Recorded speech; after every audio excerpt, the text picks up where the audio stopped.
السلام علیکم، welcome to novel ابھی چینل۔ کیسے ہیں آپ سب؟ امید کرتی ہوں سب خیریت سے ہوں گے، خوشباش ہوں گے۔ آج آپ کے لیے بہت ہی زبردست ناول لے کر آئی ہوں جس کا نام ہے مجھے تیرا ہر ظلم قبول۔ اس کی رائٹر ہے سہیرا اویس۔ اس ناول کو شروع کرتے ہیں، اور ناول شروع کرنے سے پہلے میں سب سے کہوں گی، ریکویسٹ کروں گی، جنہوں نے میرا چینل سبسکرائب نہیں کیا کر لیں وہ میرا چینل سبسکرائب کر لیں اور میری ویڈیو کو لائک لازمی کیا کریں۔ تو اس ناول کو آپ شروع کرتے ہیں۔ او گاڈ، یہ کیسا خواب ہے؟ مجھے ایسا کیوں لگ رہا ہے کہ جیسے میں اپنے گھر میں نہیں ہوں، اور یہ میری آنکھیں کیوں نہیں کھل رہی؟ نایاب ابھی تک ہلکی ہلکی غنودگی کی حالت میں تھی۔ اب وہ اپنی بوجھل طبیعت اور بھاری سر کے ساتھ کچھ بڑبڑا رہی تھی۔ اسے لگ رہا تھا کہ وہ کوئی خواب دیکھ رہی ہے۔ جب اس کے حواس بحال ہوئے تو اس نے آہستگی سے اپنی آنکھیں کھولیں۔ جسم تھا کہ نقاہت اور کمزوری سے چور تھا۔ اس نے ادھر ادھر دیکھا تو وہ ایک انتہائی غیر شناسا جگہ پر موجود تھی۔ وہ کمرہ جہاں وہ تھی وہ انتہائی چھوٹا تھا۔ اس کا موازنہ دراصل اپنے گھر کے کمروں سے کر رہی تھی۔ اس کے کمرے میں ایک کنگ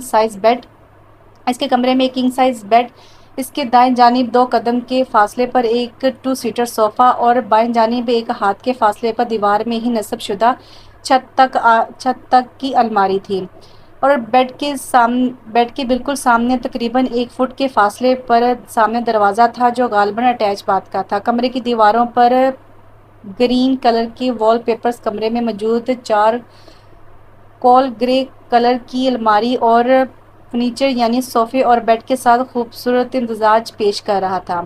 نایاب نے خود کو اس انجان جگہ میں موجود پا کر اپنے ذہن پر زور ڈالا کہ آخر وہ یہاں کب اور کیسے پہنچی۔ پھر اسے یاد آیا کہ وہ تو اپنے دوست حماد کی برتھ ڈے پارٹی میں جانے کے لیے گھر سے نکلی تھی۔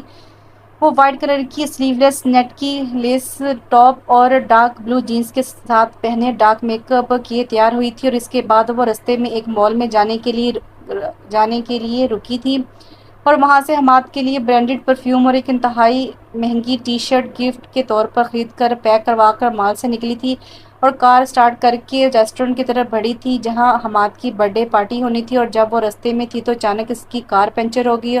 وہ دیکھنے کے لیے باہر نکلی تو کسی نے پیچھے سے آ کے اس کے منہ پر رومال رکھا تھا، اور اس کے بعد اب وہ یہاں اس روم میں اس بیڈ پر تچھی ہو کر پڑی تھی۔ اب اس کا دماغ اچھی طرح بیدار ہو گیا تھا۔ اسے کڈنیپ کیا گیا تھا۔ جیسے ہی یہ بات اس کے سمجھ میں آئی وہ بری طرح کانپ گئی تھی۔ اوپر سے وہ جتنی بولڈ، بے باک اور کانفیڈنٹ دکھتی تھی، اندر سے وہ اتنی ہی ڈرپوک اور کمزور تھی۔ ہر انسان کی طرح یا شاید باقی لوگوں سے کہیں زیادہ اسے موت سے خوف آتا تھا۔ وہ نازوں سے پلی امیر باپ کی بگڑی اولاد، ذرا سی چوٹ پر ہی اس کا کلیجہ منہ کو آ جاتا تھا۔ اسے لگا اس سے تاوان کے لیے اغوا کیا گیا ہے، اور ساتھ میں اس نے سوچا کہ اکثر اغوا کار تاوان وصول کرنے کے بعد بھی قتل کر دیا کرتے ہیں، اور یہ سوچتے ہی اس کے پیروں تلے زمین نکل گئی۔ وہ اپنی مری لرزتی ہوئی آواز میں پوری طاقت لگانے کے باوجود چیخنے میں ناکام کوشش کرتے ہوئے ہیلپ چلا رہی تھی۔ وہ بہت مشکل سے چلتی ہوئی دروازے تک آئی جو شاید باہر سے ہی لاک تھا۔ اس نے ہمت کر کے دروازہ پیٹنا شروع کیا۔ پلیز مجھے باہر نکالو، پلیز مجھے باہر نکالو۔ وہ اب نسبتاً تیز آواز میں شور مچا رہی تھی۔ وہ مسلسل دروازہ بھی پیٹ رہی تھی۔ اسے ایسے روتے چیخے چلاتے آدھا گھنٹہ ہو چکا تھا۔ وہ وہیں ابھی تک کھڑی دروازہ پیٹ رہی تھی۔ اس سے تیزی سے لاک کھولنے کی آواز آئی، اور وہ یکدم ذرا سائڈ پر ہو کر پیچھے ہوئی۔ اگر وہ فوراً ایسا نہ کرتی تو یقیناً وہ دروازہ اس کے منہ پر ایسے لگنا تھا کہ اس کی شکل بگڑ جاتی۔ سامنے کھڑے شخص سے پاگل ہوتے شخص کو دیکھ کر اس کی ہوائیاں اڑ گئیں۔ سامنے کھڑے غصے سے پاگل ہوتے شخص کو دیکھ کر اس کی ہوائیاں اڑ گئیں۔ روحان بھائی، آپ؟ نایاب کے آنسو تھم چکے تھے۔ خوف تو اسے ابھی بھی آ رہا تھا، بلکہ پہلے سے بڑھ گیا تھا، لیکن اس کی خوف کی نوعیت اب بدل چکی تھی۔ نایاب کی رہی سہی ہمت بھی جواب دے گئی تھی۔ روحان کی سرخ پڑتی آنکھوں میں ٹھہرا غصہ اور تکلیف نایاب کی تشویش میں اضافہ کر رہے تھے۔ اس سے پہلے کہ وہ کچھ کہتی یا سوچتی، روحان نے اس کے نرم اور نازک سفید بازو میں اپنی انگلیاں سختی سے پیوست کرتے ہوئے دیوار کی طرف لا کر پٹکا۔ نایاب ڈر سے کانپتی ہوئی رحم طلب نظروں سے روحان کی طرف دیکھ رہی تھی، جبکہ روحان کے چہرے پر نفرت، غصہ اور انتقام کے تاثرات نایاب کو یہ یقین کرنے پر مجبور کر رہے تھے کہ آج کے دن اس پر کوئی رحم نہیں ہونے والا۔ مگر پھر بھی کسی امید کے تحت نایاب اس کے سامنے گڑ گڑائی، خدا را مجھے جانے دے روحان بھائی، خبردار جو تم نے مجھے بھائی کہا۔ روحان نے اپنے ایک ہاتھ سے اس کا منہ پکڑ کر اس کے جبڑوں پر اپنی گرد سخت کر کے اپنی بھاری آواز میں دھاڑا، تم جیسی غلیظ لڑکی میری بہن نہیں ہو سکتی، اور تم نے جو اپنے غلاظت بھرے وجود میں موجود غلیظ دماغ سے بنے گھٹیا منصوبوں کے ذریعے بدنامی کی گندی کیچڑ میرے کردار پر اچھالی ہے نا، اس کا انجام اب تم ساری زندگی بھگتو گی۔ روحان کا یہ کہنا تھا کہ نایاب کی روح تک اس کی دھمکی سے دہل گئی۔ آپ کیا کرنے والے ہیں؟ نایاب نے لڑکھڑاتی آواز میں ہلکاتے ہوئے پوچھا۔ وہی جو تم نے کیا ہے، میں تمہیں کسی کو منہ دکھانے کے لائق نہیں چھوڑوں گا۔ تمہارے لگائے گئے جھوٹے الزامات کو سچ میں تبدیل کروں گا، اور جیسے تم نے مجھے میری ساری فیملی کے سامنے گندا کیا، ویسے ہی تمہیں تمہاری ساری فیملی کے سامنے گندا کروں گا۔ روحان دھاڑا تھا، جبکہ نایاب کو تو بس اب دنیا اندھیرا ہوتی نظر آئی۔ دیکھیں، پلیز مجھے معاف کر دیں۔ I am really sorry, I apologise, please forgive me. میں سب کو سچ بتا دوں گی، میں آپ کی پوزیشن کلیئر کر دوں گی، پلیز لیٹ می گو۔ نایاب بری طرح کانپ رہی تھی اور التجا کر رہی تھی، لیکن سامنے کھڑے شخص پر کوئی اثر نہیں ہو رہا تھا اور ہونا بھی نہیں تھا، اور وہ ایسے ہی سے اپنی نفرت ٹپکاتی آنکھوں سے اس کو دیکھ رہا تھا، اور وہ اس کے بے حد قریب کھڑا تھا، اتنا کہ اس کی گرم دہکتی سانسیں نایاب کو اپنے ٹھنڈے پڑتے چہرے پر آگ کی طرح محسوس ہو رہی تھی۔ تم کہیں نہیں جا سکتی فی الحال، سکون سے یہیں بیٹھی رہو اور انتظار کرو میرا۔ تمہیں تڑپانے کا لائف ٹائم پرمنٹ چاہیے مجھے۔ تم سے نکاح کر کے میں تمہیں ایسا سبق سکھاؤں گا کہ تم لمحہ لمحہ کسی بے قصور پر لگائے گئے الزام کی سزا اب ساری زندگی بھگتو گی۔ میں تمہاری ہر خواہش، ہر پسند کو روند کر تمہیں سزا دوں گا۔ جس حقیر اور ذلت سے میں جس تکلیف اور ذلت سے میں گزرا ہوں، تمہیں بھی گزرنا ہوگا۔ اپنی اس منحوس شکل کو دھو کر آؤ۔ آئندہ اس پر مجھے ذرا سا بھی میک اپ نظر آیا تو تمہارے لیے بہت برا ہوگا۔ پتہ نہیں کس کو لبھانے کے لیے اپنے آپ کو ایسے تیار کرتی ہو۔ وہ انتہائی حقارت سے اسے یہ سب کہتے ہوئے ایک جھٹکے سے اس کے بازو چھوڑ کر کمرے سے باہر چلا گیا، اور ساتھ ہی دروازہ پھر سے لاک کر دیا۔ اب وہ وہیں گرتی ہوئی زمین پر بیٹھی اپنے مستقبل کا سوچ رہی تھی کہ نہ جانے اس کے ساتھ کیا ہوگا۔ اب وہ صحیح سے پچھتا رہی تھی کہ آخر اس نے روحان سے پنگا لیا ہی کیوں تھا، اور شادی وہ تو اپنے بوائے فرینڈ حماد سے کرنا چاہتی تھی، جس کے کہنے پر ہی نایاب نے وہ کیا کہ جس کی وجہ سے وہ آج اس حالت میں تھی، اس بات سے انجان کہ اس کا بوائے فرینڈ صرف اس کے ساتھ ٹائم پاس کر رہا تھا۔ اس مشکل کے لمحے میں بھی اس نے اللہ کو ایک دفعہ نہیں پکارا تھا۔ اس کے گھر اور سوسائٹی کا کلچر ہی ایسا تھا، دین کے احکامات سے بہت دور، اللہ کی یاد سے بہت دور۔ خیر، اب جو اس کے ساتھ ہونے جا رہا تھا، اس رہائی کے لیے پہلا اور آخری سہارا صرف اللہ کا، اور ابھی وہ یہ بات نہیں جانتی تھی کہ اس کا مشکل کشا، اس کا رب، اس کا اللہ اس کی شارع سے زیادہ نزدیک ہے۔ ابھی اسے اپنا تعلق اپنے رب سے جوڑنے کے لیے بہت وقت باقی تھا۔ تھوڑی دیر بعد دروازہ ان لاک ہونے کی آواز پر وہ سیدھی ہو کر بیٹھی۔ روحان اندر داخل ہوا۔ وہ ابھی تک یہ امید کر رہی تھی کہ شاید وہ اسے بخش دے گا۔ وہ اپنی ایک آخری فریاد، ایک آخری التجا کرنے کے لیے اس کے قدموں میں گر گئی اور اس کے پیر پکڑ کر اس سے درخواست کرنے لگی کہ وہ اسے بخش دے، اسے چھوڑ دے، اسے جانے دے۔ یوں بھی جو لوگ اللہ کے ہاں سجدوں سے انکار کرتے ہیں، اس کے احکامات کا مذاق بناتے ہیں، وہ پھر ساری دنیا کے سامنے مذاق بن جاتے ہیں، اور ساری دنیا کے سامنے بھی نہیں تو کم سے کم ایسے لوگوں کی کوئی اہمیت نہیں ہوتی۔ وہ بالکل فالتو اور سستے ہو جاتے ہیں۔ چھوڑو میرے پیر اور دفع ہو یہ برائڈل ڈریس پہن کر آؤ، اور دفع ہو جاؤ یہ برائڈل ڈریس پہن کر آؤ۔ روحان نے ایک ہاتھ سے اس کا بازو پکڑ کر اس کے ہاتھ سے اپنے پیروں سے ہٹایا اور حقارت سے خود سے الگ کر کے دور پھینکا، اور ساتھ ہی دوسرے ہاتھ میں موجود ڈریس اس کے سامنے پھینکا اور غصے سے پھکارتا ہوا باہر چلا گیا۔ اس بار اس نے ڈور لاک نہیں کیا۔ جب وہ واپس روم میں آیا تو اس کی ہر ہدایت پر عمل کیے وہ وہاں صوفے پر بیٹھی تھی، اپنے ہاتھوں میں چہرہ گرائے اپنی بری قسمت کو رو رہی تھی۔ اس کے ڈریس کا دوپٹہ ویسے ہی نیچے زمین پر دھرا تھا۔ شاید اس نے پہلی مرتبہ فل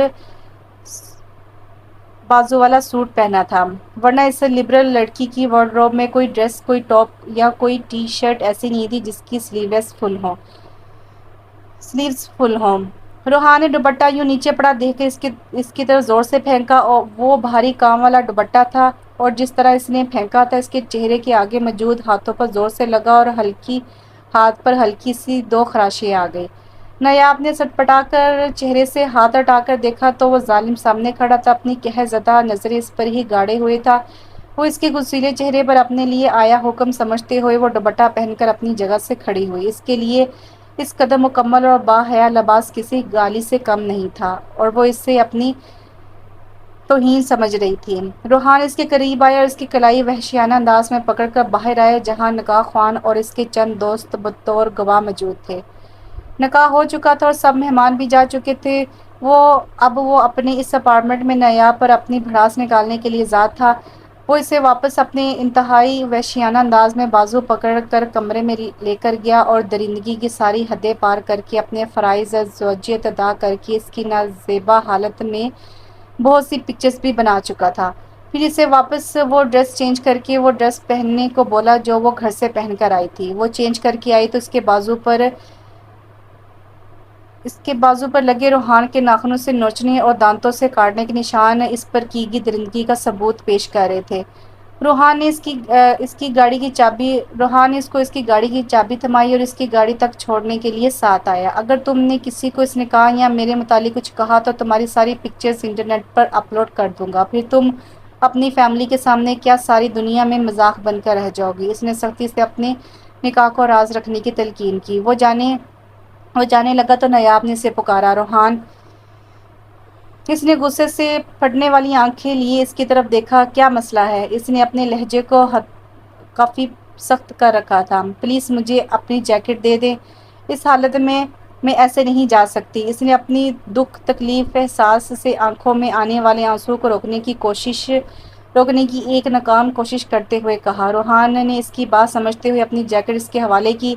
کئی گھنٹوں سے اسے اپنی حقارت اور انتقام کا نشانہ بنانے والے شخص نے نہ جانے کیوں اس بار اس کے صرف ایک دفعہ کہنے پر ہی اسے اپنی جیکٹ تھما دی۔ شاید جن آنسوں کی وہ کافی دیر سے وہ وجہ بنا ہوا تھا، اب وہ اس سے دیکھے نہیں گئے۔ ہاں، اس کے دل کو ہی تو کچھ ہوا تھا جو اس نے فوراً اس کی بات مان لی تھی۔ ویسے بھی فطرتاً اتنا شفاق نہیں تھا، بس نایاب کی اس انتہائی گری ہوئی حرکت نے اسے اشتعال دلایا تھا۔ وہ اس سے اپنا بہت حد تک بدلہ لے چکا تھا۔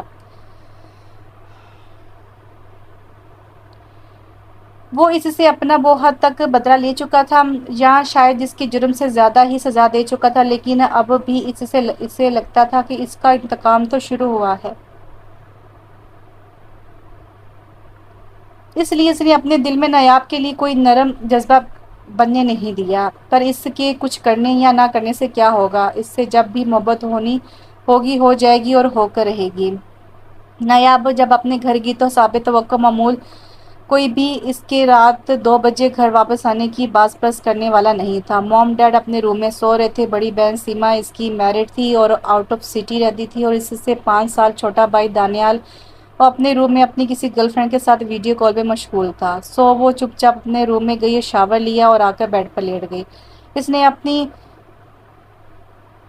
شرٹ سے جھلکتے بازو کو چھو کر اپنے آج کے گزرے دن کی یاد تازہ کرنے لگی۔ آنسو تھے کہ اپنی بدقسمتی پر آنکھوں میں ٹھہرنے سے قاصر تھے، سو بہہ نکلے۔ اتنی تذلیل اور ظلم اور بدتمیزی اس کی آج تک کسی نے نہیں کی تھی۔ اس نے سوچا تو یہ تھا کہ وہ روحان کی ایک ایک حرکت کے متعلق اپنے موم ڈیڈ کو بتائے گی، لیکن اس کی دھمکی کا سوچ کر وہ کام کر رہ گئی۔ اس نے اپنی سوچ وہیں ملتوی کر دی۔ اسے آج اپنے وجود تک سے کراہت محسوس ہو رہی تھی۔ اسے اس کا لباس زہر لگ رہا تھا۔ اسے آج پتہ چلا تھا کہ بے لباس ہونے کی ذلت کیا ہوتی ہے۔ پہلی مرتبہ اسے اپنے لباس کے نامعقول اور واہیات ہونے کا احساس ہوا۔ وہ جلد ہی شرم و حیا جیسے احساسات سے شناسائی حاصل کرنے والی تھی، پر ابھی تو وہ اپنے اوپر آئی مصیبت کے متعلق سوچ سوچ کر تڑپ رہی تھی۔ وہ جتنا شدت سے رو سکتی تھی رو دی۔ وہ انتہائی مایوس تھی، کیونکہ وہ نہیں جانتی تھی کہ اللہ نے ہر مشکل کے ساتھ آسانی رکھی ہے۔ اسے یہ بھی معلوم نہیں تھا کہ اللہ کی رحمتوں کے سامنے اس کے گناہ کوئی حیثیت نہیں رکھتے، لیکن اب تک تو اسے یہ احساس بھی نہیں ہوا تھا کہ وہ گناہ گار ہے، نافرمان ہے اپنے رب کی۔ وہ اس کے احکام کو مذاق سمجھتی رہی تھی، مگر اب آگاہی کا وقت بہت نزدیک تھا۔ لیکن اب تک تو اسے یہ احساس بھی نہیں ہوا تھا کہ وہ گناہ گار ہے، نافرمان ہے اپنے رب کی۔ یہ اس کی اب تک کی زندگی کی سب سے بھیانک اور تکلیف دہ رات تھی۔ اور جیسے تیسے رو دھو کر گزر چکی تھی۔ آخر رات کب کسی کے لیے رکتی ہے، اس نے تو دن کی روشنی میں سب راز فاش کرنے ہوتے ہیں۔ بہرحال وہ آج اپنے معمول سے ذرا دیر میں اٹھی تھی۔ وقت تقریباً 2 بجے کے قریب تھا۔ وہ 2 مہینے پہلے ہی یونیورسٹی سے گریجویشن کر چکی تھی۔ تب سے ہی اس کی روٹین صبح 11 بجے اٹھنے کی تھی، مگر آج اس کی روٹین ذرا ڈسٹرب ہو گئی تھی۔ ڈسٹرب تو اس کی زندگی میں اب بہت کچھ ہو چکا تھا، بلکہ اس کی آئندہ زندگی، خواہ مستقل العرض، سب کچھ ہی ناقابل تلافی حد تک ڈسٹرب ہوا تھا۔ تو پھر یہ معمولی سی روٹین ڈسٹربنس اس کے لیے بھلا کیا معنی رکھتی؟ وہ فریش ہونے واش روم میں گئی تو سنک کے پاس نصب آئینے میں اپنی شکل دیکھ کر اس کے لیے یہ یقین کرنا مشکل ہو رہا تھا کہ یہ وہی ہے۔ کل کے بعد آج اس نے اپنی شکل اور حلیے کو اچھی طرح نوٹ کیا تھا۔ اس کے بوب کٹ سٹائل میں کٹے ہوئے چھوٹے بال اب کہیں سے سٹائلش نہیں لگ رہے تھے۔ وہ اتنے چھوٹے تھے کہ اس کی بامشکل گردن بھی نہیں ڈھانپ سکے، اور اس کی ٹائٹ شرٹ میں سے اس کے جھلکتے بازو اور کندھوں کو آدھے سے زیادہ حصے پر بیتی درندگی کا قصہ بخوبی بیان کر رہے تھے۔ اب اس کے لیے ایک نئی مشکل تھی کہ وہ ان نشانات کو کیسے چھپائے، کیونکہ رات میں تو جیسے تیسے اس نے کور کر لیا تھا، لیکن اب اس کے پاس اس کے سمر ڈریس کلیکشن میں کوئی سلیوز اور چھوٹے گلے والے ڈریس نہیں تھے، اور نہ ہی کوئی سٹولر یا سکارف وغیرہ کے جس کی مدد سے وہ اپنا آپ چھپا سکتے۔ وہ مردانہ کھلی اور بڑی جیکٹ بھی وہ دن کے وقت استعمال کرنے سے قاصر تھی، لیکن مرتی کیا نہ کرتی۔ اس نے اپنے لوز سی کوئی ہاف سلیوز والی بلو کلر کی ٹاپ اور ڈارک ریڈ کلر کی پینٹ ٹراؤزر کے ساتھ ڈھونڈ کر پہنی۔ وہ ٹاپ اس وقت اسے بہت بڑی غنیمت لگ رہی تھی، اور انتہائی مجبوری کے تحت روحان کی جیکٹ پہنے بغیر ناشتے کے صرف اپنا والٹ اور کار کی کیز اٹھائے گھر سے باہر نکل آئی۔ اس کی موم گھر پر نہیں تھی، غالباً اپنی کسی دوست کے ہاں لنچ پر انوائٹڈ تھی۔ ڈیڈ ابھی تک آفس میں تھے، اور دانیال جو کہ FSC پری انجینئرنگ کے فرسٹ ایئر میں تھا، وہ بھی ابھی تک کالج میں تھا، اس لیے وہ ہر ممکنہ حد تک سب کے سوالوں جوابوں سے بچ گئی تھی۔ وہ اپنی کار میں بیٹھی اور اسے سٹارٹ کر کے مال کی طرف نکل گئی۔ اسے یاد آیا کہ اس کی کار کا ٹائر تو کل پنچر ہوا تھا، پر شاید وہ روحان نے ٹھیک کروا دیا تھا، اس لیے تو وہ رات میں بھی اپنی گاڑی پر ہی واپس گھر آئی تھی۔ اور اس کے ساتھ پھر سے بیتے دن کی تمام شفافیت بھی اس کے ذہن اور شعور پر تازہ ہو گئی، اور بے بسی کے چند آنسو اس کے نرم گالوں پر اپنا راستہ بنانے لگے۔ اس بار اس نے اچھے سے ڈریسز خریدے۔ اس نے سب کے سب بین گلے والے سٹیچڈ کرتے ہی لیے تھے، جسے اس کی بہن عموماً پہنتی تھی، اور ساتھ میں 3-4 سٹولر بھی اپنی شاپنگ کارٹ میں ایڈ کیے۔ ان میں سے ایک کرتا تو اس نے ڈرائنگ روم میں جا کر چینج کر لیا تھا۔ اب وہ سکون سے مال سے باہر نکلی۔ سچ ہے کہ جب ہم اپنے رب کے احکامات سے روگردانی کرنے کی کوشش کرتے ہیں تو وہ ایسے اسباب پیدا کرتا ہے کہ ہمیں اس کے کہے پر مجبوراً چلنا پڑتا ہے۔ اس نے شاپنگ بیگز کار کی بیک سیٹ پر رکھی اور ایک بیگ سے ایک سٹولر نکال کر اسے اپنے گلے کے ارد گرد رسی کی طرح سکیئر کر مفلر کی طرح لپیٹ لیا۔ وہ کار سٹارٹ کر کے نکلی ہی تھی اور مین روڈ پر تھی۔ اس وقت سڑک پر ٹریفک بہت زیادہ تھی، کیونکہ اسکول، کالج اور دفاتر وغیرہ کی چھٹی کا وقت تھا۔ ٹریفک سگنل ریڈ تھا، اس لیے اس نے کار روکی ہوئی تھی۔ تبھی اس کا فون رنگ ہوا۔ اس نے دیکھا تو حماد کالنگ لکھا آ رہا تھا۔ اس نے فون ریسیو کیا۔ حماد اس سے ناراض تھا کہ وہ اس کی برتھ ڈے پارٹی میں شامل نہیں ہوئی، اور وہ ناراضگی مصنوعی تھی، بلکہ نایاب کے ساتھ اس کے تعلق کی طرح، بالکل نایاب کے ساتھ اس کے تعلق کی طرح۔ نایاب اس سے سوری کر رہی تھی، پر وہ نہیں مان رہا تھا اور جھوٹی ناراضگی جتا رہا تھا۔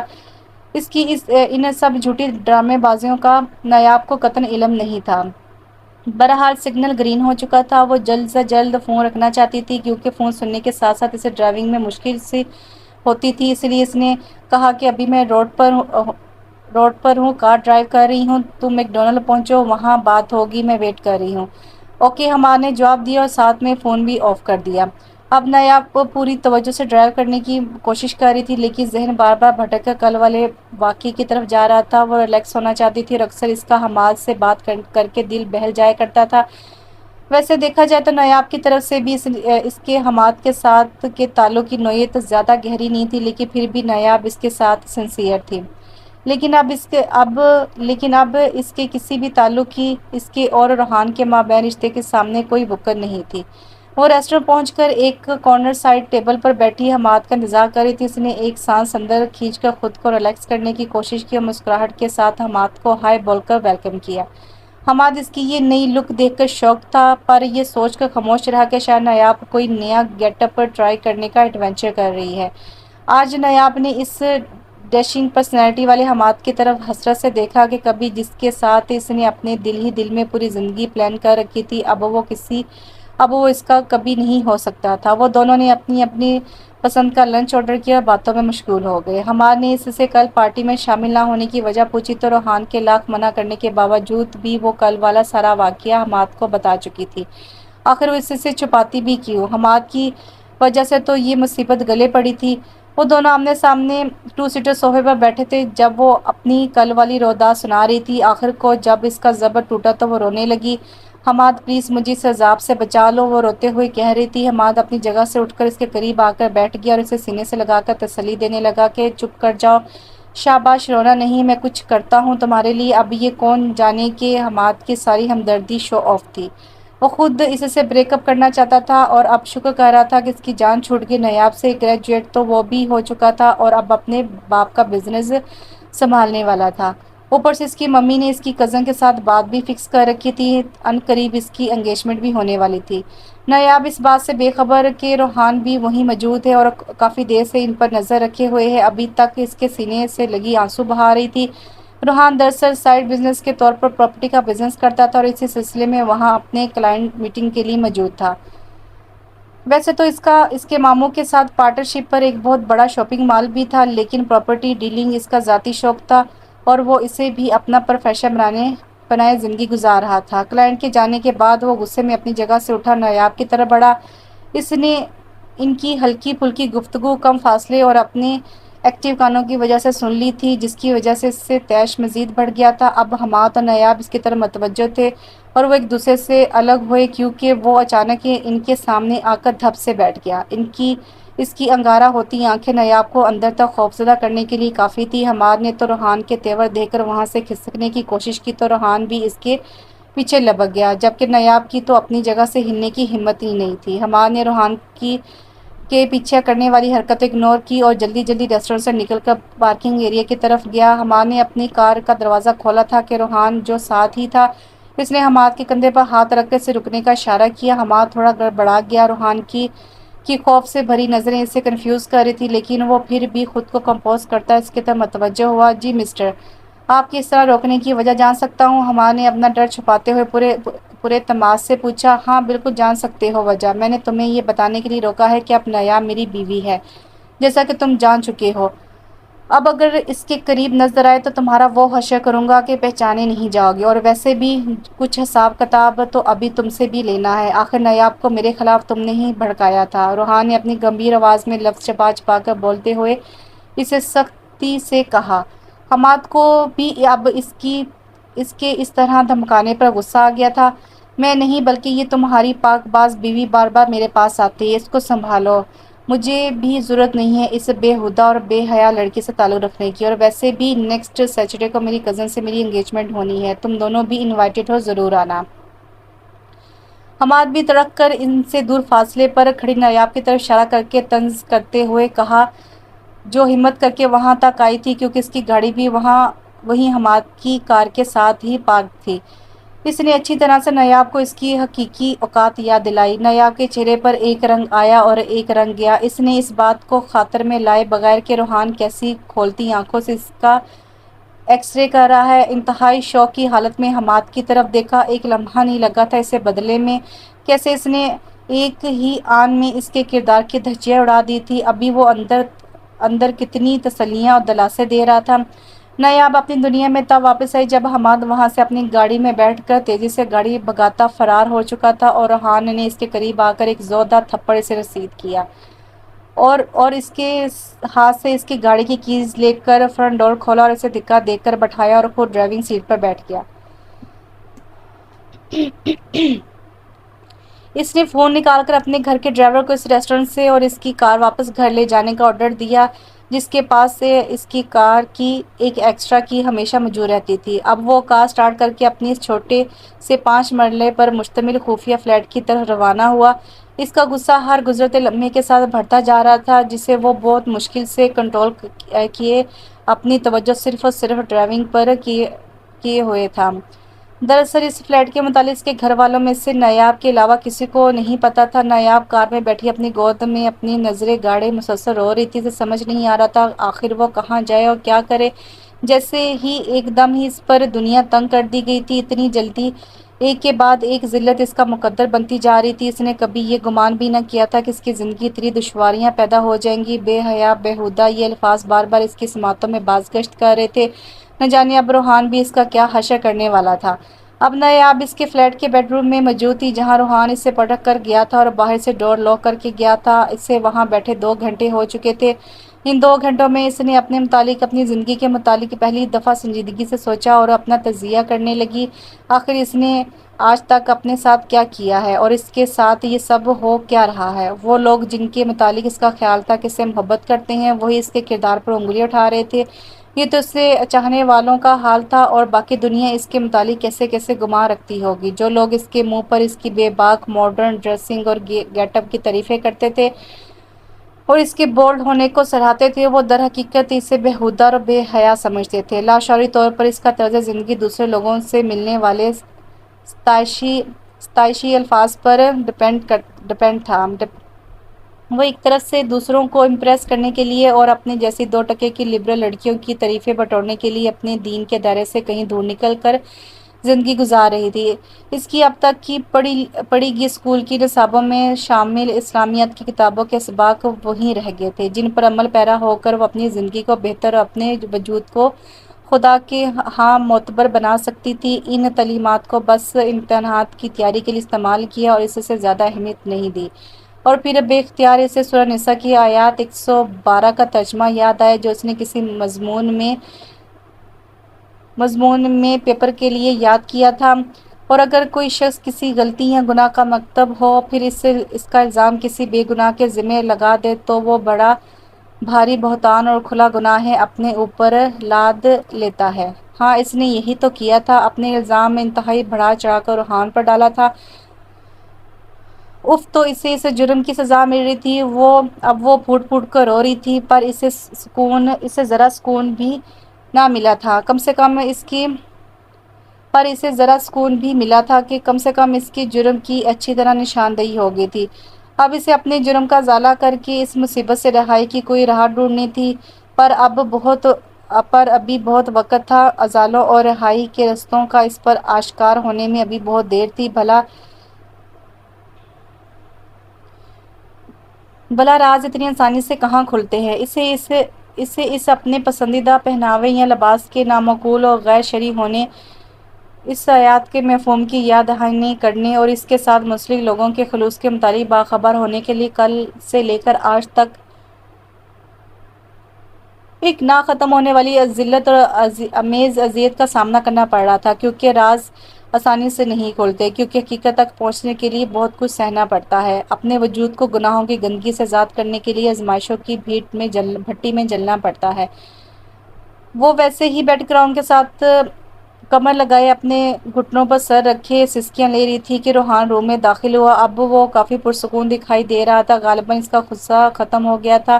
شاید وہ خود کو کول ڈاؤن کرنے کی غرض سے اپنے گھر چلا گیا تھا، کیونکہ اگر وہ اس وقت تھوڑی دیر بھی نایاب کے پاس رکتا تو ممکن تھا وہ اس کا گلا ہی دبا دیتا۔ اور اوپر سے اس کی ماما کی کال بھی آ رہی تھی، کیونکہ اس نے 2 دن سے ماما کو اپنی شکل نہیں دکھائی تھی۔ وہ ان 2 دنوں میں اپنے گھر صرف اپنی میٹنگ کے لیے تیار ہونے کی غرض سے گیا تھا اور ماما سے بات نہیں کر سکتا تھا، اس لیے اس کی ماما اسے لنچ پر بلا رہی تھی، اور ویسے بھی ریسٹورنٹ میں تو اس نے صرف جوس ہی پیا تھا۔ اس لیے اس نے نایاب کی کار بلڈنگ کے پارکنگ ایریا میں پارک کی، جہاں اس کا فلیٹ موجود تھا، اور خود اوبر سے کار بک کروا کے اس میں گھر گیا۔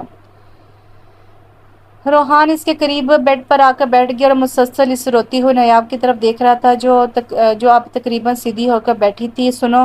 روحان نے بالکل انسانوں والے طریقے سے نرم لہجے میں نایاب کو پکارا۔ نایاب اس کے نرم لہجے پر ششدر رہ گئی۔ اس نے روحان کی طرف دیکھا تو وہ اپنی مسکراتی آنکھوں سے اس کی طرف دیکھ رہا تھا۔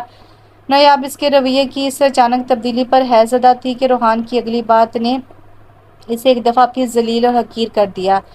دیکھ لی تم نے اپنی اہمیت، اپنی اوقات اس شخص کی نظر میں، اس شخص کی دل میں جس ہاتھوں تم آج بھی بیوقوف بن رہی تھی، کل بھی وہ تمہارے ساتھ یہی کر رہا تھا۔ دیکھ لیا تم نے اس شخص کا خلوص، اور روحان نے اسے پھر سے وہی بات دہرائی جسے سوچ سوچ کر بری طرح تڑپ رہی تھی۔ جانتی ہو اب مجھے تم پر غصہ نہیں آ رہا، تم اس قدر قابل رحم حالت میں ہو کہ اس لمحے میں تمہیں مزید ذلیل نہیں کرنا چاہتا، لیکن مجھے تم سے کچھ پوچھنا ہے جس کا مجھے سچ جواب چاہیے، اور تم مجھے پوری بات بتاؤ گی۔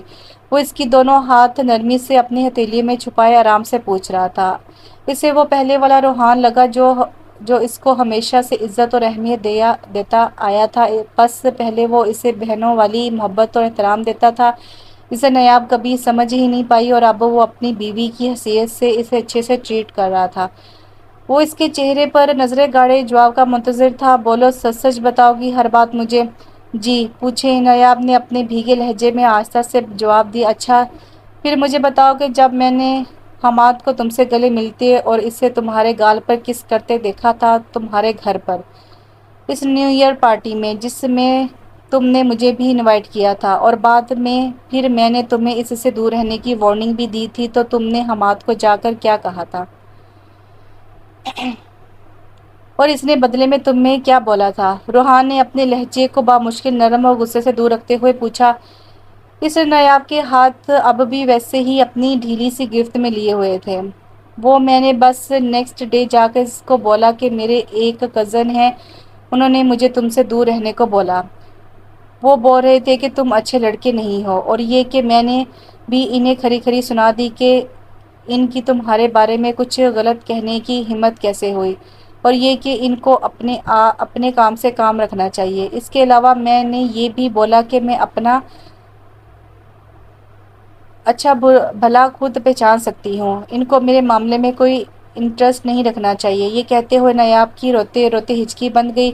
اس نے اپنی بات بھی بہت مشکل سے مکمل کی، اور اب وہ مزید کچھ کہنے کی ہمت نہیں کر پا رہی تھی۔ وہ شرمندہ تھی، بے تحاشا شرمندہ، اپنے کہے الفاظ دہرا کر صحیح معنوں میں اسے اپنی غلطی کا احساس ہو رہا تھا۔ اب تک جو روحان نے بدلے کے طور پر اس کے ساتھ کیا تھا، اسے لگا کہ وہ اس کی مستحق ہے۔ اسے اب اپنی لاسٹ فیئر پارٹی کے آغاز میں تلاوت کی گئی سورت کا ترجمہ، جو اکثر تقریب میں تلاوت کے بعد عموماً کیا جاتا ہے، وہ بھی یاد آیا کہ اور جو شخص ظالم ہونے کے بعد بدلہ لے تو اس پر کوئی الزام نہیں۔ اب تو اسے واقعی اپنا آپ سزا کا مستحق لگ رہا تھا۔ اب وہ اپنے آپ کو مظلوم کی بجائے مجرم محسوس کر رہی تھی، اور یہ تکلیف بآسانی اس کے چہرے پر پڑھی جا سکتی تھی۔ روحان کو اس سے یوں دیکھ کر بہت ترس آیا۔ اس لمحے وہ اپنا بدلہ بھول گیا۔ اس نے بے اختیار اس سسکتی ہوئی نایاب کو اپنے سینے سے لگایا کہ جیسے وہ اس کی تکلیف سمجھ سکتا ہو۔ وہ اتنا سنگ دل تھا بھی نہیں، بس اس سے اپنے اوپر لگا الزام برداشت نہیں ہوا تھا۔ نایاب بھی اس کے سینے سے لگی اپنا غم ہلکا کرنے کی کوشش کر رہی تھی۔ اس کی آنسوں میں مزید تیزی آئی تھی۔ وہ بس اتنا کہہ پائی کہ روحان آئی ایم سوری، میں نے آپ کو غلط سمجھا، اور روحان کے سوال کا جواب ادھورا رہ گیا۔ مجھے تمہاری سوری کی ضرورت نہیں نایاب، میں تمہیں کسی صورت معاف نہیں کر سکتا۔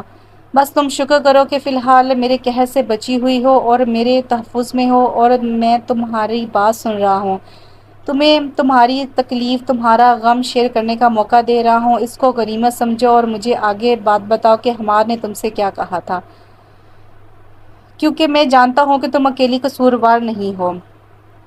وہ خبیث انسان بھی اچھی خاصی سزا کا مستحق ہے۔ روحان نے اپنا خصار نایاب کے گرد مضبوط کرتے ہوئے سرد لہجے میں کہا۔ کتنا عجیب تھا نا وہ، زخم دینے والا اور بیک وقت مرہم لگانے والا۔ وہ جو تھا جیسا تھا، پر نایاب نے اس کے وجود سے فی الوقت اپنے لیے تحفظ اور پرواہ محسوس کی تھی۔ وہ اسے پہلے جیسا پروٹیکٹیو اور سینسیٹیو روحان لگا تھا جس نے ہمیشہ اس کی حفاظت کی تھی، مگر اس بات کی سمجھ اس سے پہلے نہیں تھی۔ وہ آج سے پہلے یہ جان ہی نہیں پائی تھی کہ وہ روحان ہی تو تھا جس نے قدم قدم پر اس کی حفاظت کی تھی۔ کسی کی ہمت نہیں ہوتی تھی اسے کبھی چھیڑنے یا تنگ کرنے کی۔ اگر کوئی غلطی سے کر بھی لیتا اور پھر اگر روحان کو پتہ چل جاتا تو اس شخص کی خیر نہیں ہوتی۔ یہ سب کچھ وہ اس کے لیے اسے بتائے بغیر کرتا آیا تھا۔ شاید وہ اس سے اچھی لگتی تھی، وہ جیسی بھی تھی روحان کو پسند تھی، ہاں البتہ وہ اس سے محبت نہیں کرتا تھا، اور اس کی وہ پسندگی بھی نیاب نے حماد کی باتوں میں آ کر نفرت میں بدل دی تھی۔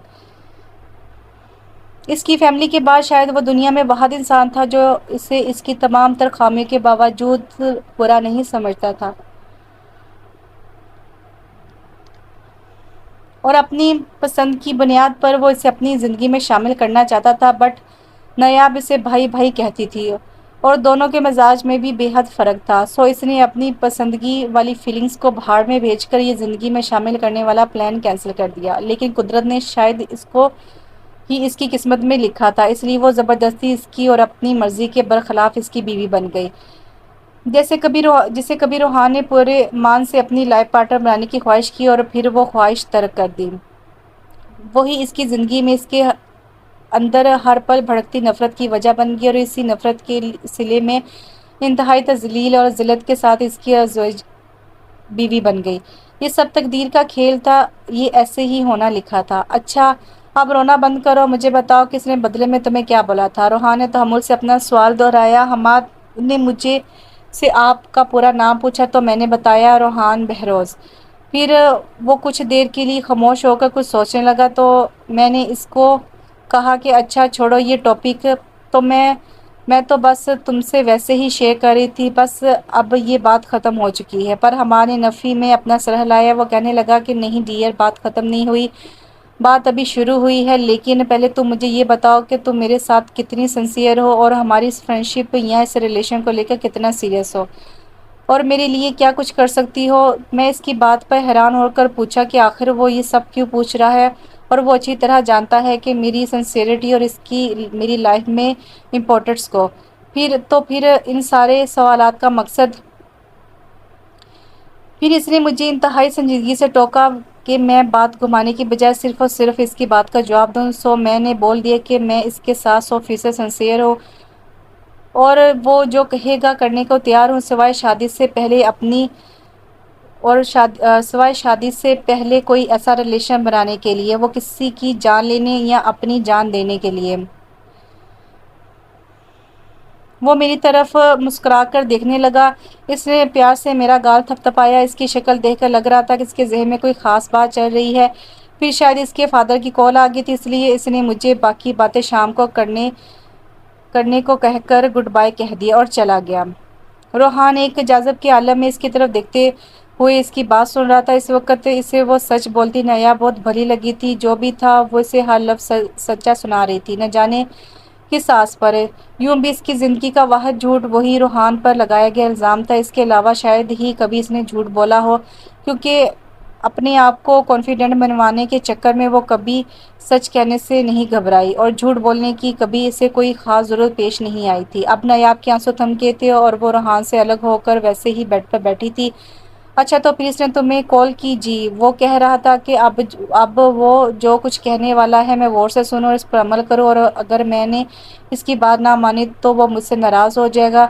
میں نے تجسس سے اس سے پوچھا کہ آخر مجھے کیا کرنا ہوگا، تو اس نے کہا کہ مجھے لگتا ہے تمہارا کزن مجھ سے جیلس ہے، اس لیے وہ تمہیں مجھ سے دور رہنے کا کہہ رہا ہے، اور ہو سکتا ہے کہ وہ تمہارے موم ڈیڈ سے جھوٹی سچی شکایتیں لگائے۔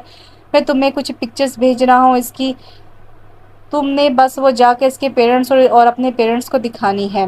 میں نے پوچھا کہ کیسی پکچرز اور کس لیے دکھانی ہے، اور اگر انہوں نے مجھ سے کچھ پوچھا تو میں پکچرز کے متعلق کیا کہوں گی؟ تو وہ کہنے لگا، وہ میں نے فوٹو شاپ کے ذریعے اس کی کچھ پکچر ایڈٹ کی ہیں، ذرا غیر اخلاقی پکچرز ہیں، تم نے بس کہنا ہے کہ یہ پکچرز تمہاری کسی سہیلی نے فارورڈ کی ہیں، اور اگر وہ میرے متعلق کوئی بات کرے تو تم الزام لگا دینا کہ اس نے تمہارے ساتھ زبردستی کرنے کی کوشش کی تھی، اور اب خود کو بچانے کے لیے تمہارے بارے میں غلط باتیں پھیلا رہا ہے، اور تم یہ بھی کہنا کہ تم صرف میری دوست ہو، اس کے علاوہ میرا تمہارا کوئی ریلیشن نہیں ہے۔ پھر میں نے پوچھا، اب یہ سب تو ٹھیک ہے، لیکن تم یہ سب کیوں کروانا چاہ رہے ہو؟ میری جان، تم نہیں سمجھ سکتی یہ بات، بس یہ سمجھ لو کہ میں نے ایک پرانا حساب وصول کرنا ہے، اور دوسرا یہ کہ میں تم پر میں تم پر یا تمہارے کریکٹر پر کوئی بات نہیں لانا چاہتا، اس لیے تمہیں خود کو سیف رکھنے کے لیے ڈرامہ کرنا پڑے گا۔ یہ کہہ کر اس نے مجھے گڈ بائی کہا اور پھر 4 دن بعد میں نے موقع پا کر یہ سب کیا۔ نایاب نے اپنی بات ختم کی تو اسے روحان ایک بار پھر غصے میں دکھائی دیا۔ اب تھوڑی دیر پہلے والی نرم تاثرات غائب تھے، اب وہ پھر سے اسے غصے میں کھولتا ہوا خوفزدہ کرنے والا روحان لگا۔ اس کی آنکھوں میں رگیں سرخ آنکھوں کی رگیں سرخ ہو کر ابھر رہی تھی۔ اب نایاب اپنی شامت کا انتظار کرنے لگی، پر پتہ نہیں اس کی کون سی نیکی کام آئی تھی کہ روحان نے اس کی کار کی چابی اپنی جیب سے نکال کر اس کی طرف اچھالتے ہوئے اسے فوراً وہاں سے اپنی شکل گم کرنے کا حکم دیا، جس پر نایاب نے بغیر ایک لمحے کی دیر کیے عمل کیا اور جلدی سے وہاں سے بھاگ گئی۔ اس واقعے کے بعد روحان عجیب سا نفسیاتی سا ہو گیا تھا، اس لیے بار بار اتنے شدید موڈ سوئنگ کا شکار ہو جاتا تھا۔ اب اسے بھی حماد کی عقل ٹھکانے لگانے کی پلاننگ کرنی تھی۔ نایاب نے گھر پہنچتے ہی سکون کی سانس لی اور جلدی سے اپنے شاپنگ بیگز کار سے نکال کر اپنے روم کی طرف بھاگی۔ ذرا سی فریش ہو کر اپنا حلیہ درست کر کے اس نے اپنے آپ کو نارمل کرنے کی کوشش کی اور کسی حد تک اس میں کامیابی ہو رہی تھی۔ اب وہ اپنے بیڈ پر اپنی ٹانگیں پھیلائے بیڈ کراس سے ٹیک لگائے آنکھیں بند کیے خود کو پرسکون کرنا چاہتی تھی۔ اسے گھر لوٹے تقریباً 1 گھنٹہ ہو چکا تھا، اتنے میں اس کی موم روم میں داخل ہوئی، جنہوں نے تقریباً نایاب سے ملتی جلتی ہی ڈریسنگ کی ہوئی تھی۔ اپنے بالوں کو جوڑے میں بند کیے، شارٹ سا ڈارک کرتا اور ٹکنوں سے 1 فٹ اوپر تک کیپری پہنے وہ فیشن کے تمام تقاضوں کو پورا کر رہی تھی۔ ارے بیٹا کہاں گم تھی؟ 2 دنوں سے چہرہ بھی نہیں دکھایا، تمہاری طبیعت تو ٹھیک ہے؟ تھوڑی مرجھائی لگ رہی ہو۔ انہوں نے اس کے چہرے کو بھانپتے ہوئے انتہائی پیار اور محبت سے پوچھا۔ نہیں موم، آپ کو وہم ہو رہا ہے، اب کچھ نہیں، بس مجھے تھوڑی سی بھوک لگی ہے کیونکہ لنچ تو اس کا ادھورا رہ گیا تھا۔ آپ میڈ کو کہہ دیں کہ کھانا لاتے، میں کچھ ریسٹ کرنا چاہتی ہوں۔ نایاب نے بھی اتنے ہی پیار سے اپنی موم کا سوال ٹالا۔ ٹھیک ہے، میں میڈ کو بول دیتی ہوں، لیکن ایک بات تو طے ہے کہ طبیعت تمہاری ٹھیک نہیں، اپنا حلیہ تو دیکھو، بتاؤ یہ سب کیسے چینج ہے اور یہ شاپنگ کب کی تم نے؟ اس کی موم نے ہنستے ہوئے کہا، بس آج ہی کی ہے شاپنگ، سوچا کہ کچھ ڈیفرنٹ گیٹ اپ ٹرائی کر کے دیکھتی ہوں۔ آپ جلدی سے کھانا لائیں نا میرے لیے، اور آج میں نے آپ کے ہاتھ سے کھانا ہے، اوکے؟ نایاب نے ضدی بچوں کے لہجے سے کہا۔ اوکے میری جان، تم بھی کیا یاد رکھو گی، کسی سخی ماں سے پالا پڑا ہے، اس کی موم شرارت سے کہتی باہر چلی گئی۔ 10 منٹ بعد وہ ہاتھ میں ٹرے لیے روم میں آئی تو نایاب اپنی جگہ پر سیدھی ہو کر بیٹھ گئی۔ موم نے ٹرے اپنے اور اس کے درمیان میں بیڈ پر رکھی روٹی چکن وائٹ کڑھائی کا نوالا بنا کر نایاب کے منہ کی طرف لے کر گئی۔ اس کے دہکتے اور سرخ ہوتے چہرے کی تپش انہیں اپنے ہاتھ پر محسوس ہوئی تو انہوں نے اپنا دوسرا ہاتھ اس کے ماتھے پر، پھر گالوں پر اور پھر اس کا اسٹولر ہٹا کر گردن بھی چیک کرنے والی تھی کہ نایاب نے ان کا ہاتھ پکڑا اور ناراض ہوتے ہوئے کہا کہ موم یہ آپ کیسے کھانا کھلا رہی ہیں؟ اس کی موم نے اس کا اعتراض اور ناراضگی رد کرتے ہوئے انتہائی پریشانی سے پوچھا، یہ تمہیں کیا ہوا ہے؟ بری طرح آگ کی طرح دکھ رہی ہو، بتاؤ۔ موم کچھ نہیں، ہلکا سا بخار ہوگا بس، آپ پلیز مجھے کھانا کھانے دیں، بہت بھوک لگ رہی ہے۔ اس نے ناگواری سے کہا۔ نہیں تم یہ چھوڑو، میں کچھ لائٹ سی چیزیں لاتی ہوں کھانے کے لیے، انہوں نے اس کے سامنے سے ٹرے اٹھاتے ہوئے کہا اور باہر چلی گئی۔ تھوڑی دیر بعد وہ بریڈ اور مینگو جوس لیے روم میں آئی تو نایاب کی الٹیوں کی آوازیں آ رہی تھی۔ وہ واش روم میں سنک پر جھکی پے در پہ الٹیاں کر رہی تھی۔ موم اس کی آواز سن کر بریڈ اور جوس وہاں اس کے روم میں پڑے ڈریسنگ ٹیبل کی شیلف پر رکھ کر اندر آ گئی۔ وہ اس کے ہاتھ منہ دھلوا کر باہر رہی تھی کہ وہ بے ہوش ہو گئی۔ اس کی موم بل کھلا کر رہ گئی۔ گھر پر ڈیڈ اور دانیال تو تھے نہیں اور اس کی موم کو کار ڈرائیو نہیں کرنا آتی تھی اور اوپر سے انہوں نے کوئی ڈرائیور بھی نہیں رکھا ہوا تھا۔ پچھلے ڈرائیور کو ان کے ہاں نوکری چھوڑے 6 دن ہو گئے تھے اور ابھی تک کوئی نیا ڈرائیور انہوں نے ہائر نہیں کیا تھا۔ اس کی موم کو کچھ سمجھ نہیں آیا تو اسے وہیں چھوڑ کر اپنے گھر کی عین سامنے موجود روحان کے گھر کی طرف گئی۔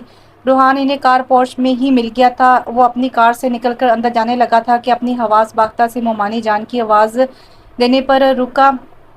کیا ہوا آنٹی، آپ اتنی گھبرائی ہوئی کیوں ہیں؟ اس نے ذرا سے خدشے والی لہجے میں پوچھا۔ اسے لگا کہ شاید نایاب نے انہیں کچھ بتایا ہے۔ وہ بیٹا نایاب کو پتہ نہیں کیا ہوا ہے، اچانک بے ہوش ہو گئی ہے، گھر پر اس وقت کوئی ہے نہیں تو تم اسے ہاسپٹل لے چلو، وہ پریشانی سے روتے ہوئے کہہ رہی تھی۔ روحان نے اپنی کار واپس باہر نکالی اور جلدی سے نیاب کو لینے اس کے گھر میں داخل ہوا۔ وہ ایک دم بہت پریشان ہو گیا تھا۔ اس نے اسے گود میں اٹھایا اور باہر لے جانے لگا۔ موم نے اسے روک کر نیاب کے گلے کے گرد لپیٹے سٹرولر کو ہٹانا چاہا کیونکہ وہ اس کے گلے میں پھنس رہا تھا۔ انہوں نے آگے بڑھ کر وہ ہٹایا تو گلے پر ہلکے ہلکے زخم تھے، غالباً لب بائٹس کے نشان تھے۔ انہیں یہ دیکھ کر شوق لگا کہ آخر اس سے کیا ہوا ہے۔ روحان کی نظر بھی ان زخموں پر پڑی تو اس سے خود پر غصہ آیا کہ آخر اس سے کیا ضرورت تھی اتنی درندگی کا مظاہرہ کرنے کی، پر اب بھلا کیا ہو سکتا تھا، اور اب یہ سب سوچنے کا وقت نہیں تھا اس کے پاس۔ نیاب کے دہتے جسم کی تپش روحان کو اپنے سینے اور بازو پر محسوس ہو رہی تھی۔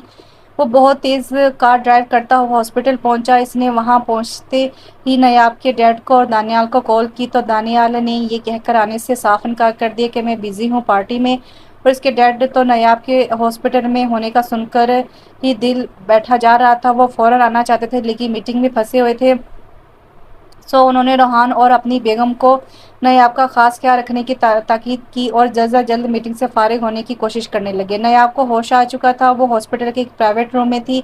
طبیعت ابھی تک کوئی بہتری نہیں آئی تھی۔ اس نے اپنی نڈال سی آواز میں اپنی موم سے پانی طلب کیا۔ موم نے اسے ہوش میں آتا دیکھ کر احساس تشکر سے بھرپور سانس لی اور لپک کر گلاس میں منرل واٹر کی بوتل سے پانی اڈیل کر خود ہی سے پلانے لگی۔ جب پانی پی چکی تو وہیں اس کے پاس بیٹھی رہی۔ بیٹا، میں تم سے ایک بات پوچھوں؟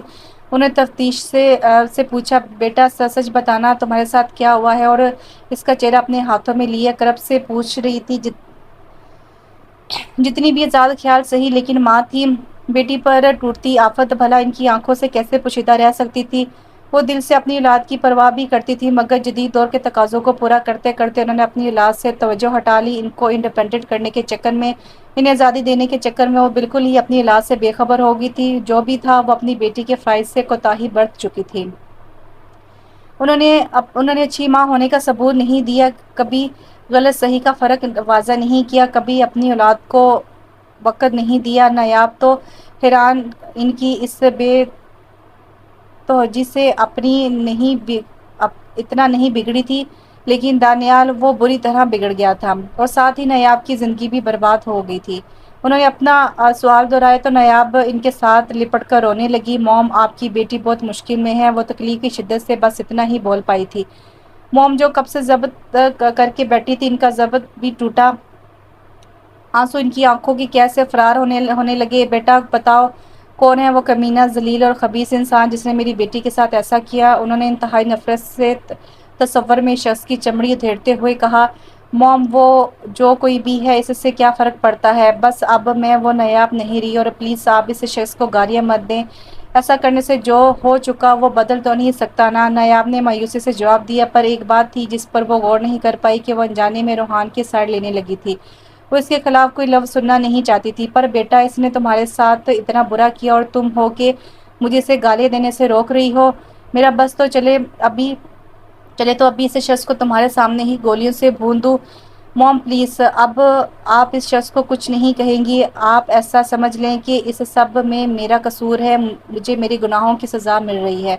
نہیں بیٹا، یہ کیا بول رہی ہو؟ تم نے بھلا ایسا کیا کیا ہے؟ ایسا کون سے گناہ کیے ہیں جو یہ سب کہہ رہی ہو؟ کہیں تم نے اپنی مرضی سے یہ سب تو نہیں کیا؟ سر سے لے کر پاؤں تک میں گناہوں میں ڈوبی ہوئی ہوں، اور آپ کہہ رہی ہیں کہ کون سے گناہ؟ اور میرے پاس آپ کے کسی سوال کا جواب نہیں ہے۔ آپ کو جو سمجھنا ہے، جو آخذ کرنا ہے کر لیں، اور پلیز پلیز مجھ سے کچھ نہ کہیں۔ نیاب اب ان کے سامنے ہاتھ جوڑے التجا کر رہی تھی۔ مطلب یہ سب تم نے اپنی مرضی سے ہی کیا ہے؟ موم اب دبی دبی آواز میں گڑا رہی تھی۔ پھر پھر سے بری پھنسی تھی۔ یہ نہ سچ بتانے کی اجازت، نہ ہی جھوٹ کہنے کی ہمت، بلکہ جھوٹ بولنا تو اب بے فائدہ تھا۔ موم آپ یہی سمجھ لیں۔ اس نے نظریں جھکا کر یہ الزام اپنے اوپر لے لیا۔ اب بتاتی تو بھی کیا بتاتی؟ اب بھلا اسے کیا فرق پڑتا تھا؟ جو ذلت اس کے نصیب میں تھی وہ تو مل کر رہنی تھی۔ موم نے چٹاخ سے اس کے منہ پر تھپڑ مارا۔ بے شرم لڑکی، اس لیے تمہیں میں نے اتنی آزادی دی کہ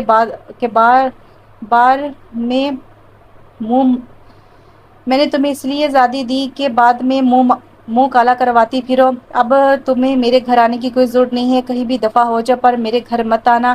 موم نے سارے لحاظ بھول کر اس کی بیماری خاطر میں لائے بغیر اس کو بہت بری طرح ذلیل کیا۔ روحان جو ہاتھ میں فروٹس اور میڈیسن کے شاپر پکڑے روم میں داخل ہوا تھا، وہ یہ سب دیکھ کر جلدی سے شاپرز وہاں پڑی چھوٹی سی میز پر رکھ کر ایک دم اپنی ممانی کی طرف لپکا، دوسرے تھپڑ کے لیے ان کا بڑھتا ہوا ہاتھ روکا اور تقریباً چلایا کہ یہ کیا کر رہی ہیں آپ، وہ بیمار ہے۔ نیاب جو دوسرا تھپڑ کھانے کے لیے اپنی آنکھیں نیچے تیار بیٹھی تھی، وہ روحان کی آواز پر اچھل کر رہ گئی۔ وہ حیران ہو کر روحان کی طرف دیکھ رہی تھی، اس کے وہم و گمان میں بھی نہیں تھا کہ وہ وہاں موجود ہوگا۔ اسے دیکھ کر اس کی تکلیف مزید بڑھ گئی تھی، نہ جانے اس کی زندگی مزید کیا امتحان لینے والی تھی، پر اسے اب صبر کرنا تھا، اس کے علاوہ کوئی آپشن بھی نہیں تھا۔ تم چھوڑو میرا ہاتھ، اس بے حیا لڑکی کو آج میں سبق سکھا کر رہوں گی۔ آنٹی یہ ہاسپٹل ہے، آپ ایسے حرکتیں نہیں کر سکتی، ویسے بھی 1-2 گھنٹے تک اس کو ڈسچارج کر دیا جائے گا، آپ ریلیکس کریں، گھر چل کر بات کر لیجیے گا۔ گھر؟ میرے گھر میں تو یہ کسی صورت قدم نہیں رکھ سکتی، اس سے کہو کہ جس کے ساتھ یہ سب کر کے آئی ہے اس کے پاس دفع ہو جائے۔ یہ کہتے ہوئے وہ جھٹکے سے اپنا ہاتھ روحان کے ہاتھ سے چھڑا کر جو اس نے روکنے کی غرض سے پکڑا ہوا تھا وہاں سے چلے گی۔ نیاب آپ بلک بلک کر رو رہی تھی، روحان اس کے پاس بیٹھا اسے چپ کرانے کی کوشش کر رہا تھا۔ اس نے نیاب کے آنسو صاف کرنے کے لیے ہاتھ آگے بڑھایا تو نیاب نے بری طرح جھٹک کر اپنے چہرے سے دور کیے۔ چلے جائیں آپ بھی یہاں سے، مجھے اکیلا چھوڑ دیں، میری تکلیف مزید مت بڑھائیں۔ اتنا بڑا تو نہیں تھا میرا جرم، کیا کیا تھا میں نے؟ ہاں بتائیں، صرف جا کر وہ پکچرز آپ کے پیرنٹس کو دکھا دیں اور بس کہہ دیے کہ آپ کے بیٹے نے ایک تو میرے ساتھ زبردستی کی کوشش کی اور اوپر سے مجھ پر الزام لگا رہا ہے کہ میرے غلط لڑکوں سے تعلقات ہیں۔ بس میرے ایک جھوٹ کی اتنی بڑی سزا؟ آخر کیوں؟ سب کچھ چھین لیا آپ نے مجھ سے۔ وہ اپنے ہاتھوں میں اپنا چہرہ گرائے بلک بلک کر رو رہی تھی۔ اوہ یہ چھوٹی سی بات ہے، تم نے مبالغہ آرائی کر کے میرے نیک نیتی کو مجھ پر ہی الزام لگا کر مجھے میرے پیرنٹس میری آپی کے سامنے جو رسوا کیے، اس کا کیا؟ جانتی ہو بابا آج تک مجھ سے خفا ہے اور بات بھی نہیں کرتے، آپی اس دن کے بعد میری موجودگی میں گھر نہیں آئی اور نہ ہی میری بھانجی میری جان کو میرے پاس آنے دیتی ہیں، اور وہ تو میں نے ماما کو اتنی منتیں کر کے اپنی بے گناہی کا یقین دلایا، میرے لیے یہ سب ہوا تو چھوٹی سی بات ہے اور تمہارے لیے یہ تکلیف بن گئی۔ نیاب اب تم ایسا کیسے سوچ سکتی ہو؟ اب تو تم اسی تکلیف سے گزری ہو جس سے میں گزرا، اور اب بھی تمہیں اس تکلیف کا احساس نہیں؟ کتنی ظالم ہو تم! اس کے ایسے ظالم کہنے پر نیاب کا منہ کھلا کا کھلا رہ گیا۔ روحان اب آپ کو کوئی حق نہیں پہنچتا مجھے مزید قصوروار ٹھہرانے کا، آپ میرے کیے کی سزا مجھے دے چکے ہیں اور مزید بھی دے رہے ہیں، اب آپ مظلوم نہیں رہے، سمجھے آپ؟ نیاب کا تو بری طرح پارا ہائی تھا اور اپنی بھڑاس نکالنے کا موقع بھی مل گیا تھا۔ اب وہ کہیں سے کل والی ڈری سہمی نیاب نہیں لگ رہی تھی، وہ روحان کو آئینہ دکھانے کی پوری کوشش کر رہی تھی کہ وہ اکیلا مظلوم نہیں ہے اور جو کچھ وہ کر رہا ہے اور کر چکا ہے اس کے بعد وہ خود کو مظلوم کہلوانے کی کوشش بھی مت کرے۔ روحان کے پاس کہنے کو اب کچھ بھی نہیں تھا، لیکن نیاب اس نے تو آج ہر وہ لفظ کہنے کی قسم کھائی ہوئی تھی جس سے وہ اپنی تکلیف بیان کر سکے، اپنی بھڑاس نکال سکے۔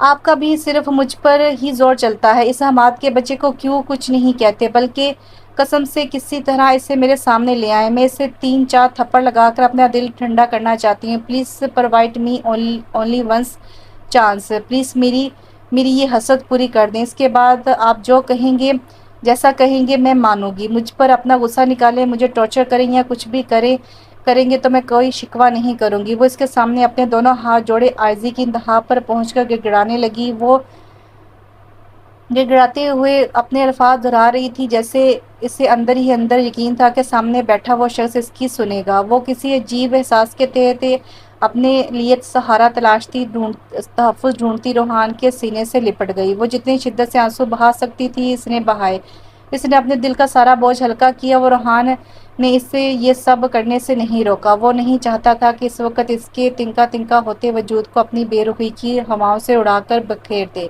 اس نے بھی اس کے گرد اپنا حصار مضبوط کر کے اسے اس کے ساتھ اس کے قریب ہونے کا احساس دلایا،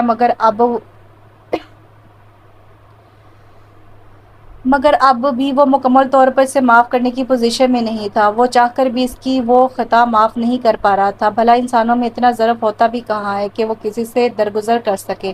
یہ تو بس اللہ ہے جو ہمارے ایک آنسو پر ساری زندگی کی خطائیں معاف کرتا ہے۔ وہی تو ہے جو ایک دفعہ پکارنے پر ہمارا ہر غم سن لیتا ہے، ہر تکلیف کا مداوع کرتا ہے۔ بعض اوقات وہ تکلیف میں مبتلا ہی اس لیے کرتا ہے تاکہ ہم اسے یاد کریں، اس کی طرف لوٹیں، اسے پکاریں۔ کبھی کبھی ہماری تکلیفیں ہمارے اوپر اس کی نافرمانی کے عذاب کی صورت میں مسلط ہوتی ہیں، اور کبھی کبھی یہ آزمائشیں ہمارے لیے زندگی کا بہتر بنانے، ہمارے وجود سے گناہوں کا بوجھ ہلکا کرنے اور بہت سے اچھے سبق دینے کے لیے آتی ہیں۔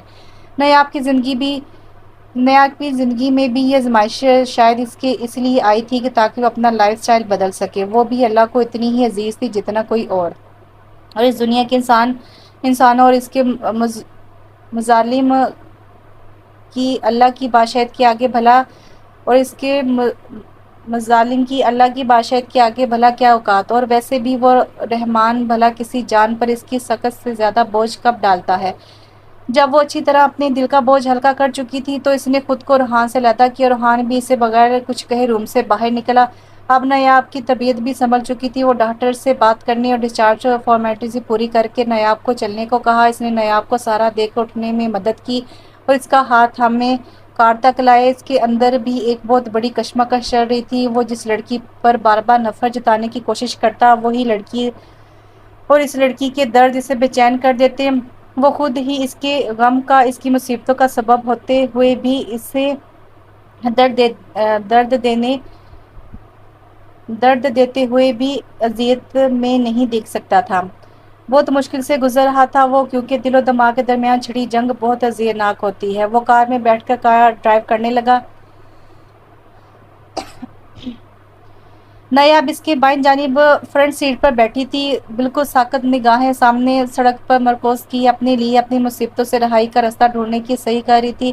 بے دھیانی میں وہ مسلسل کچھ دیر پہلے ہاسپٹل میں ہوئے واقعات کے متعلق سوچے جا رہی تھی۔ کار میں چھائے سرد پن کو نیاب نے اپنی آواز سے ختم کیا۔ آپ مجھے کہاں لے جا رہے ہیں؟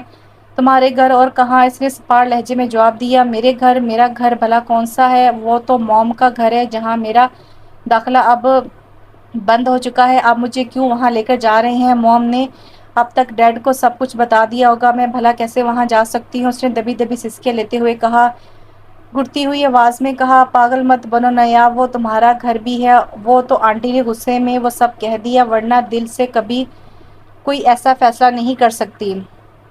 اور تم خود کو پرسکون رکھو، ابھی تمہاری طبیعت صرف بہتر ہوئی ہے، تم مکمل طور پر ٹھیک نہیں ہوئی، سو اس لیے ایسی باتیں کر کے خود کو پریشان مت کرو۔ روحان نے سختی سے اسے جھڑکا۔ وہ ایک بار پھر خاموش ہو کر بیٹھ گئی۔ کچھ دیر بعد اس کی طبیعت پھر سے خراب ہونے لگی، اسے گھبراہٹ ہو رہی تھی۔ روحان پلیز گاڑی روکو، مجھے گھبراہٹ ہو رہی ہے، مجھے کچھ دیر تازہ ہوا میں سانس لینا ہے، اس نے نڈھال سی آواز میں کہا۔ شاید اسے متلاحٹ محسوس ہو رہی تھی۔ روحان نے تھوڑا آگے جا کر ذرا کم رش والی جگہ پر روڈ کی ایک طرف گاڑی روکی۔ نیاب فوراً کار کا ڈور انلوک کر کے باہر نکلی۔ اب وہ کھلی ہوا میں تھوڑا بہتر محسوس کر رہی تھی۔ شکر تھا کہ اسے الٹی نہیں آئی تھی۔ بخار ابھی مکمل طور پر ٹھیک نہیں ہوا تھا، سو اس لیے اسے تھوڑی تھوڑی دیر بعد متلی ہو رہی تھی، جیسا کہ عام طور پر بخار کی حالت میں ہوا کرتا ہے۔ پانی، اس نے پیاس محسوس ہونے پر پانی طلب کیا۔ روحان دوڑ کر کار میں سے ہی پانی کی بوتل لایا۔ اس نے کٹاکٹ ایک ہی سانس میں بہت سا پانی پیا۔ تھوڑی دیر وہاں کھڑے رہنے کے بعد روحان نے پوچھا، چلیں؟ تو اس نے اسبات میں سر ہلایا۔ روحان اپنی ڈرائیونگ سیٹ کی طرف بڑھنے لگا۔ اس کے ڈور کا رخ روڈ کی اسی طرف تھا جہاں سے کافی دیر کے بعد ایک آدھی گاڑی نہایت تیز رفتاری سے گزرتی۔ اب بھی ایک گاڑی ایسی ہی تیز رفتار سے وہاں سے گزری۔ روحان اس کار کو دیکھ نہیں سکا کیونکہ اس تیز رفتار کار کی طرف روحان کی پیٹھ تھی۔ اس کار کو نیاب وہیں اپنی سائڈ پر موجود کار کے دروازے، جسے اس نے اپنی بیٹھنے کے لیے کھولا ہی تھا، کے پاس کھڑی دور سے آتا دیکھ رہی تھی، اور پھر اس کا دھیان روحان کی بے دھیانی کی طرف گیا۔ اس نے وہیں سے گلا پھاڑ کر روحان کو پکارا، اور نہ جانے اس کے ناتوں اور بیمار وجود میں اتنی طاقت، اتنی پھرتی کہاں سے آئی کہ وہ ایک دم اپنی جگہ سے ہٹی اور دوڑ کر روحان تک گئی، اور اس نے ایک دم لپک کر اپنی پوری طاقت سے روحان کو اپنی طرف کھینچا۔ یہ ساری چند لمحوں کی کارروائی تھی۔ اگر نیاب اس لمحے اپنی حاضر دماغی سے فائدہ نہ اٹھاتی تو یقیناً وہ کار روحان کو کچل ہی دیتی، کیونکہ روڈ پر رات کے اندھیرے اور کار کی ہیڈ لائٹس آف ہونے کی وجہ سے کوئی دور سے آتی ان کی موجودگی بھی نہیں کر سکتی تھی۔ روحان کو اس طرح زور سے کھینچنے پر اس کا بیلنس لوز ہوا اور وہ دھڑم سے نیچے گرا۔ وہاں روڈ کی سائڈ پر ایک جگہ کچی تھی، ورنہ اس کی بھی کوئی ٹھیک ٹھاک انجری ہو سکتی تھی۔ روحان کا بھاری وجود اس کے اوپر تھا۔ اسے تو کچھ سیکنڈ کے لیے سمجھ نہیں آئی کہ آخر ہوا کیا ہے۔ نایاب نے اپنی گھٹتی ہوئی سانسوں کے ساتھ اسے خود سے دور ہٹانے کی کوشش کی تو روحان ہوش میں آیا۔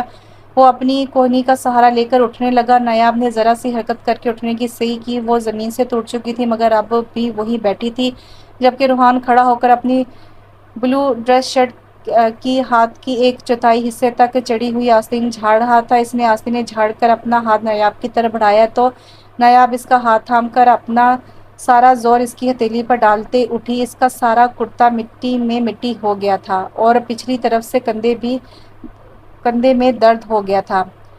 اب وہ اپنے کپڑے جھاڑ رہی تھی اور روحان عجیب سی کیفیت میں گہرا سے مسلسل دیکھ رہا تھا۔ نایاب نے اس کی نظریں خود پر محسوس کر کے اس کی طرف اپنی توجہ مبذول کی۔ اس نے عام سے لہجے میں اس کی نظروں سے پزل ہوتے ہوئے اس سے سوال کیا، ایسے کیا دیکھ رہے ہیں؟ میرے سر پر سینگ آ گئے ہیں یا میرے دانت ویمپائر کی طرح نکلے ہوئے ہیں؟ اس نے غصے سے پوچھا، کیونکہ اسے روحان کی اس قدر لاپرواہی اور بے دھیانی پر غصہ آ رہا تھا۔ اگر اسے کچھ ہو جاتا تو؟ ہاں، ابھی بھی اس بیوقوف سی نایاب کے دل میں اس کے لیے ایسے ہی جذبات تھے، بلکہ یہ جذبات ابھی ہی تو پیدا ہوئے تھے۔ ابھی تو وہ اسے کھونے سے ڈرنے لگی تھی، اس شخص کو کھونے سے جو اب بھی پوری طرح اس کا ہوا ہی نہیں تھا۔ نایاب اس طرح غصہ کرتی ہوئی ایک تو اس سے بہت کیوٹ لگ رہی تھی اور دوسرا روحان کو سینگوں اور دانتوں والی بات بھی اتنی فنی لگی کہ اس کے لیے اپنی ہنسی روکنا مشکل ہو گیا تھا۔ وہ تھوڑی دیر پہلے ہوئے واقعے کو فراموش کیے بری طرح ہنس رہا تھا۔ یہ بات نایاب کو اور بھی زیادہ تپا رہی تھی۔ ایک طرف روحان نے اس کی زندگی مشکل میں ڈالی ہوئی تھی، اوپر سے اپنی زندگی سے بھی ہاتھ دھونے والا تھا کہ بچ گیا، اور اب دانت ایسے نکال رہا تھا کہ جیسے کچھ ہوا ہی نہیں۔ کیا مسئلہ ہے؟ آپ دانت کیوں نکال رہے ہیں؟ کچھ نہیں محترمہ، میرے خیال سے اب ہمیں چلنا چاہیے۔ روحان نے نایاب کو چڑھتا ہوا دیکھا تو اپنی ہنسی دبائی اور اب دھیان سے ادھر ادھر دیکھ کر اپنی سیٹ تک گیا اور کار سٹارٹ کی۔ نایاب بھی اس کے ساتھ والی سیٹ پر بیٹھی اپنی سیٹ بیلٹ لگا رہی تھی اور ساتھ میں کچھ بڑبڑا رہی تھی۔ انداز روحان کو کھری کھری سنانے والا تھا۔ اگر تم ذرا اونچا بولو گی تو شاید میں بھی اپنی تعریف سن سکوں۔ روحان نے ایک نظر شرارت سے اس کی طرف دیکھ کر کہا، ہاں سن لیں، آپ کی تعریفیں کر رہی تھی اور میں کہہ رہی تھی کہ آپ کو الزامات کے بدلے لینا تو خوب آتا ہے، آپ کی جان بچائی ہے۔ آگے سے ایک تھینکس بھی نہیں بولا۔ میں ہی پاگل ہوں جو خواہ مخواہ میں نے اپنا کندھا بھی دکھایا۔ وہ اپنا کندھا ایک ہاتھ سے چلاتے ہوئے اچھی طرح سے ناراض ہو کر بول رہی تھی۔ روحان اس کے ایسے روٹنے پر بے تحاشا پیار آیا۔ روحان کو ان دونوں کی زندگیاں بہت تیز بدلاؤ کا شکار تھیں۔ اوہ ہاں، یہ تو میں بھول ہی گیا، تمہارا یوں ایک دم اتنی جنونی انداز میں چیخنا اور میری طرف بڑھنا، مجھے بچانا، یہ سب آخر تم نے کیوں کیا؟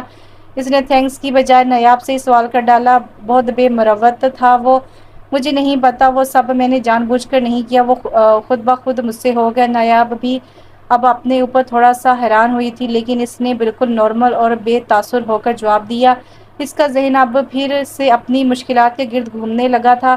وہ اندر سے ڈری ہوئی تھی، وہ خود سے سوال کر رہی تھی، اپنی مصیبتوں سے چھٹکارا حاصل کرنے کا طریقہ پوچھ رہی تھی، جس کا جواب اسے مل ہی نہیں رہا تھا۔ روحان کی آواز نے ایک بار پھر اسے اپنی طرف متوجہ کیا، ویسے میں تو سوچ رہا تھا کہ تم میرے مرنے کی دعائیں کرتی رہو گی، but you have saved my life. میں تمہیں تھینکس نہیں بولوں گا کیونکہ شاید میرا یہ تھینکس تمہارے اس احسان کے سامنے بہت چھوٹا ہے۔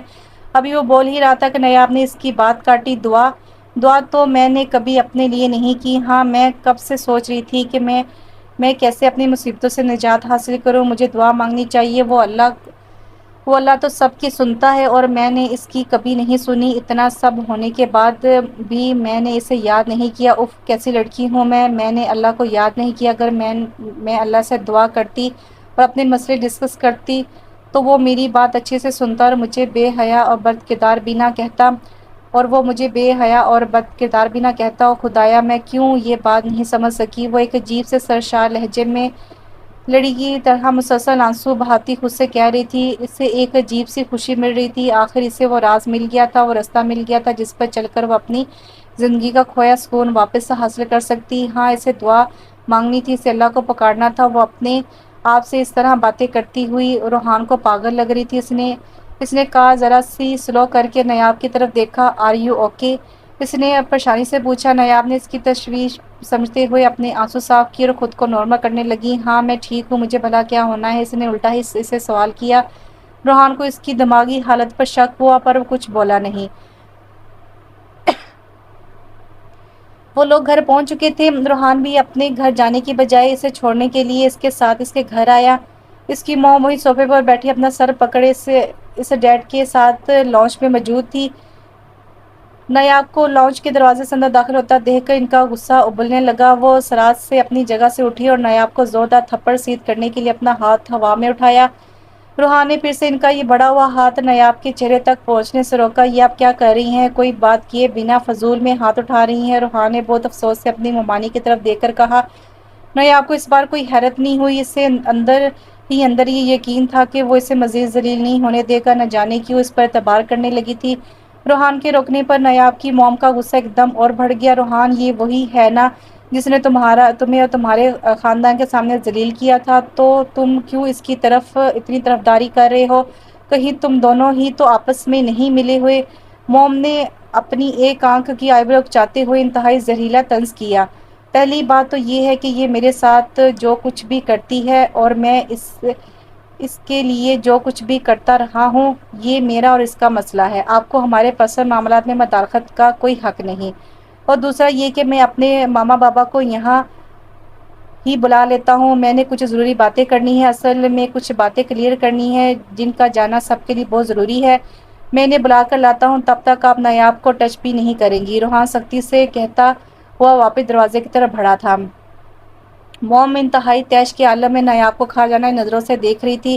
نیاب اب بہت گھبرا رہی تھی اور دل میں بار بار اللہ سے دعا کر رہی تھی اور اللہ کو پکار رہی تھی۔ پتہ نہیں کہاں سے یہ الفاظ اس کے ذہن میں آئے اور وہ بار بار اپنی بے ربط سانسوں، تیزی سے دھڑکتے دل کو انہی الفاظ سے سہارا دے رہی تھی۔ اس نے اپنی پوری زندگی میں کبھی یہ الفاظ اپنی زبان سے ادا نہیں کیے، شاید اس نے یہ الفاظ کہیں سنے تھے، پھر بھی اس لمحے اس کی لاشعوری قوتیں اسے بار بار اسے انہی الفاظ کو پکارنے پر مجبور کر رہی تھی۔ اور جب انسان یہ یقین کر لیتا ہے کہ اس کے لیے اللہ کافی ہے تو نہ ہی کسی کا خوف رہتا ہے اور نہ ہی اسے کسی اور سہارے کی ضرورت باقی رہتی ہے۔ تھوڑی دیر میں روحان اپنی ماما کے ساتھ دوبارہ وہاں موجود تھا۔ اس کے بابا بھی، روحان کے بابا بھی ان دونوں ماں بیٹے کے آنے کے 5 منٹ بعد آئے۔ ان کا موڈ بھی بہت سنجیدہ اور سخت تھا۔ نیاب کی موم ابھی تک تلملائی ہوئی تھی جب اس کے ڈیڈ خاموشی سے ساتھ تماشا دیکھ رہے تھے۔ انکل دراصل عادت تھی کہ وہ مکمل معاملہ جانے بغیر ریئیکٹ نہیں کرتے تھے، سو اس لیے نیاب اب تک ان کے قہر اور غصے سے بچی ہوئی تھی۔ سب کے سب لوگ اب روحان کا منہ تک رہے تھے، وہ اس کی بات شروع ہونے کا انتظار کر رہے تھے۔ اب کو بھی جو کہنا ہے کہنے کے لیے سب کو اکٹھا کیا ہے۔ نیاب کی موم نے بہت بیہودہ لہجے میں روحان کو مخاطب کیا، وہ غصے سے بھری بیٹھی تھی۔ روحان نے ایک سخت نگاہ نیاب کی موم پر ڈالتے ہوئے نیاب کو مخاطب کیا۔ جی؟ نیاب نے سہم کر جواب دیا، بتاؤ ان سب کو اس الزام کے متعلق جو تم نے مجھ پر لگایا تھا۔ اسے تلخی سے اسے آرڈر دیا۔ نیاب جو یہ سمجھ رہی تھی کہ شاید اس کی موم کی غلط فہمی کو لے کر کوئی بات کرے گا، اسے دور کرنے کی کوشش کرے گا یا اپنا اور اس کا نکاح ڈکلیئر کرے گا، اسے روحان کی بات سن کر دھچکا سا لگا۔ یعنی وہ شخص صرف اور صرف اپنے متعلق سوچ رہا تھا، اس کے لیے صرف اس کی اپنی ذات معنی رکھتی تھی اور وہ اس سے یہ امید لگا کر بیٹھی تھی کہ شاید وہ اس کے حق میں کوئی بات کرے گا، مگر اس کے لیے اہمیت تھی تو فقط اس کی اپنی ذات کی۔ نیاب اچھی خاصی بدگمان ہو گئی تھی۔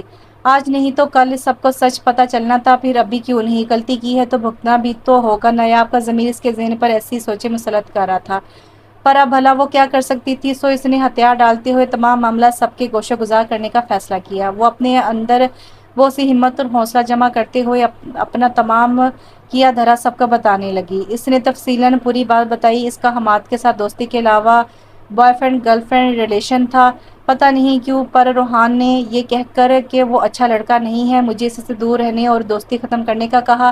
میں نے یہ سب بات جب حماد کو بتائی تو اس نے مجھے ایموشنل کر کے روحان سے اپنا کوئی پرانا بدلہ لینے میں میری ہیلپ مانگی، اور جب اس دن وہ اس کے موم ڈیڈ کے پاس حماد کے ساتھ میرے ریلیشن کو ختم کرنے اور مجھے اس سے دور رکھنے کی بات کرنے آیا تھا، تو میں نے حماد کی دی ہوئی وہ گندی پکچر جو دیکھنے میں روحان کی ہی لگ رہی تھی اور بالکل فیک تھی، ایڈٹ تھی، اس کے کہنے پر وہ آپ سب کو لا کر دکھائی، اور وہ میرے ساتھ زیادتی کرنے والا الزام بھی جھوٹا تھا۔ انہوں نے اس وقت تک میرے ساتھ کچھ ایسا ویسا کرنے کا سوچا بھی نہیں تھا۔ نیاب نے بہت مشکل سے سسکیاں بھرتے ہوئے اپنی بات مکمل کی، اور وہ ایک مرتبہ پھر بہت شرمندگی کا سامنا کر رہی تھی، اس کی ہمت نہیں ہو رہی تھی وہ کسی سے نظر ملا پائے، سب اس پر اپنی اپنی قہرالودہ نظریں گاڑے ہوئے تھے۔ اس کی موم ڈیڈ کا سر بھی شرم سے جھکا ہوا تھا، روحان کے ڈیڈ بھی اپنے بیٹے پر اعتبار نہ کرنے کے جرم میں الگ شرمندہ تھے، جبکہ نیاب کی پھپھو یعنی کہ روحان کی ماما بھپری ہوئی نیاب کی طرف دوڑی اور زور سے اسے گربان سے کھینچ کر اپنے سامنے کھڑا کیا۔ میرا بیٹا ہی ملا تھا تمہیں الزام لگانے کے لیے، بغیر لڑکی شرم تو نہیں آتی تمہیں اتنا غلیظ الزام لگاتے ہوئے؟ ہاں بولو۔ روحان کی ماما بری طرح چلا رہی تھی، کوئی انہیں چپ کروانے اور روکنے کے لیے آگے نہیں بڑھا سوائے روحان کے۔ روحان بھی عجیب تھا، خود ہی اس پر اٹھنے والے طوفان کی وجہ بنتا تھا اور خود ہی اپنے لائے ہوئے طوفان کو قابو کرنے کے لیے آگے بڑھتا۔ روحان اپنی ماما کا ہاتھ چھوڑنے کی کوشش کر رہا تھا جس سے انہوں نے اب نیاب کا گربان پکڑا تھا۔ نیاب کو روحان کے اس دوگلے رویے پر بہت غصہ آیا۔ کیا مسئلہ ہے آپ کے ساتھ؟ یہ کیوں ڈبل گیم کھیل رہے ہیں؟ کیوں روک رہے ہیں پھپھو کو؟ مارنے دیں انہیں مجھے، آپ یہی سب تو چاہتے ہیں، پھر کیوں انہیں روک رہے ہیں؟ نیاب اپنی پوری قوت سے چیخ رہی تھی، ایک دم اس کے اندر اتنے شدید ریئیکشن سے خوفزدہ ہوتے ہوئے اس کی پھپھو اس سے دور ہٹ گئی۔ نیاب ان کی طرف لپکی اور ان کے دونوں ہاتھ جکڑ کر اپنے گریبان تک لائی۔ مارے مجھے آپ، مارے، میرا حق بنتا ہے اس ذلت پر، وہ بہت تڑپے ہوئے انداز میں کہنے لگی۔ نیاب کی موم ایک دفعہ پھر اس کی طرف لپکی اور اس کا گلا دبوچ لیا۔ صحیح کہہ رہی ہو تم، تمہاری جیسی اولاد کو تو بندہ زندہ دفن کر دے۔ روحان کو اب معاملے کی سنگینی کا احساس ہو رہا تھا۔ اس دفعہ اس کی موم سے اسے چھڑوانے میں بہت مشکل ہوئی کیونکہ انہوں نے سختی سے اس کا گلا دبوچا ہوا تھا۔ روحان نے ایک جھٹکے سے اپنی ساس صاحبہ کو اپنی بیوی سے دور کیا اور اسے اپنے سینے سے لگایا۔ خبردار، جو اب کسی نے ہاتھ لگایا اسے میری بیوی ہے، میں اس کو اس کے کیے کی سزا اس کے جرم سے بڑھ کر دے چکا ہوں اور اب اس کے ساتھ کوئی زیادتی برداشت نہیں کروں گا۔ روحان کو آخر اس پر ترس آ ہی گیا تھا، اس لیے اس نے سب کو سچ بتا دیا۔ شاید وہ تھک چکا تھا اس لڑکی کو تکلیف دیتے دیتے جس میں اس کی سانسیں بستی تھیں۔ وہاں سب کے سروں پر ایک اور بم پھوٹا۔ بیوی؟ یہ کب سے تمہاری بیوی ہوگی؟ روحان کی ماما کو حیرت کا جھٹکا لگا۔ ہاں یہ میری بیوی ہے، میرے نکاح میں ہے، اور سب یہ سن لیں کہ یہ نکاح میں نے زبردستی کیا ہے، اس میں نیاب کی کوئی مرضی نہیں تھی، اور اب جس کو کوئی بات کرنی ہو مجھ سے کرے، نیاب کو تنگ کرنے کی کوئی ضرورت نہیں ہے آپ سب کو۔ روحان نے سختی سے سب کو خبردار کیا۔ اگر آپ سب کو میری بات ہضم ہو جائے تو مجھے بتا دیجیے گا، میں پوری استقامت کے ساتھ اسے رخصت کر کے لے جاؤں گا اور تب تک یہ یہیں رہے گی۔ اس نے ایک اور فرمان جاری کیا۔ نیاب اب روحان کے بالکل ساتھ زمین پر اپنی نظریں گاڑے کھڑی، اب تک مسلسل اپنے ہونٹ کاٹتے آنسو روکنے کی ناکام کوشش کرتی روئے جا رہی تھی۔ وہ بالکل روحان سے اپنے لیے کسی بھی قسم کی سپورٹ کی امید کھو چکی تھی۔ اب اسے اس کے الفاظ سے بہت سہارا ملا تھا۔ یہ تم لوگوں نے آپس میں کیا کھچڑی بنائی ہے؟ اگر دونوں نے شادی ہی کرنی تھی تو بتا دیتے، ہم لوگوں نے کیا منع کرنا تھا؟ نیاب کے ڈیڈ نے شاکڈ ہو کر کہا۔ ماموں کوئی ڈرامہ نہیں ہے یہ، بلکہ حقیقت ہے یہ۔ دراصل ہمارے ساتھ جو کچھ ہوا یہ تو ہمارا نصیب تھا۔ میں چاہتا تو یہ سب آپ لوگوں کو بتائے بغیر ایک نارمل زندگی شروع کر دیتا۔ مجھے اب نیاب سے کوئی گلہ بھی نہیں، لیکن میں بس آپ لوگوں کے اعتبار کا لیول جاننا چاہتا تھا۔ ایک میرے بابا اور آپ ہی ہیں کہ انہوں نے کسی تیسرے کی باتوں میں آ کر مجھ پر یقین نہیں کیا، اور دوسری آنٹی جی نے اپنی بیٹی کے کردار پر شک ہے۔ کیسے والدین ہیں آپ لوگ؟ اپنی تربیت پر بھروسہ نہیں؟ بھروسہ ہوگا بھی کیسے؟ آپ لوگوں نے ہماری تربیت کی ہوتی تو بھروسہ ہوتا۔ جب آپ لوگوں کا کام تھا کہ ہمیں اچھے برے کی تمیز سکھائیں، تب ہر وقت سوشل گیدرنگ میں آپ لوگوں نے اپنے بچوں کی تربیت کو اگنور کیا، اور آج ہم پر ہی بے حیائی اور بد کرداری کے الزام لگا رہے ہیں۔ روحان نے بڑی ڈٹائی سے سب بڑوں کو آئینہ دکھایا اور ان کی کوتاہیوں کی ان پر خوب نشاندہی کی۔ اور بہت بہت شکریہ اللہ کا کہ آپ لوگوں نے ہماری تربیت خود نہیں کی، ورنہ ہم سچ مچ میں وہی ہوتے جس کا آپ لوگ ہمیں مجرم ٹھہرا رہے ہیں۔ روحان نے ایک اور تلخ حقیقت وہاں بیٹھے سبھی نفوس کی سماعتوں کی نظر کی۔ اس کی اس قدر گستاخ رویے پر سب مشتعل ہو گئے۔ روحان کے ڈیڈ تو اٹھ کر ایک بعد ایک کر کے 5 تھپڑ سیدھ کیے۔ ذلیل انسان، اپنے ماں باپ کے متعلق ہی اتنی گھٹیا باتیں کر رہے ہو، ساری زندگی ہماری دولت کے بل بوتے پر عیش کر کے اب ہماری تربیت پر انگلی اٹھا رہے ہو۔ دفع ہو جاؤ کہیں، تمہیں میرے گھر میں داخل ہونے کی ضرورت نہیں، اور نہ ہی اس بے غیر لڑکی کو میرے گھر میں کوئی جگہ ہے۔ روحان کے بابا کا بلڈ پریشر بھی ہائی ہو گیا تھا۔ ہاں تو مجھے بھی آپ کی دولت کی کوئی ہوس نہیں ہے۔ آج سے میری ذمہ داری ختم، آپ کے شاپنگ مال کو سنبھالنے کی۔ رکھیں اپنی حرام سود سے کمائی ہوئی دولت اپنے پاس، اور نہ ہی میں اتنا گیا گزرا ہوں کہ حرام کے لالچ میں آ جاؤں گا۔ روحان نے بھی بدتمیزی کے سارے ریکارڈ توڑ دیے۔ وہ بھی اپنا ایک ہاتھ اپنے گال پر رکھ کر سلاتے ہوئے غصے سے پھنکا رہا تھا۔ اصل میں روحان کی نیچر اس کے پیرنٹس سے بالکل مختلف تھی۔ وہ پہلے ہی کافی دنوں سے اپنے بابا کو اکیلے میں اس حرام دولت سے دستبردار ہونے کا بول رہا تھا، جس پر اس کے بابا اس سے خائف تھے، اور اس لیے ہی نایاب کے لگائے الزام کو چھال کر بڑھا چڑھا کر الٹا اسی سے ناراض ہو کر بیٹھے تھے۔ روحان کو اپنے بابا کی حرکت کافی ڈسٹرب کر رہی تھی، اور یہ بات اب روحان کو سمجھ آئی تھی کہ اس نے دراصل اپنے بابا کا غصہ نایاب پر اتارا تھا۔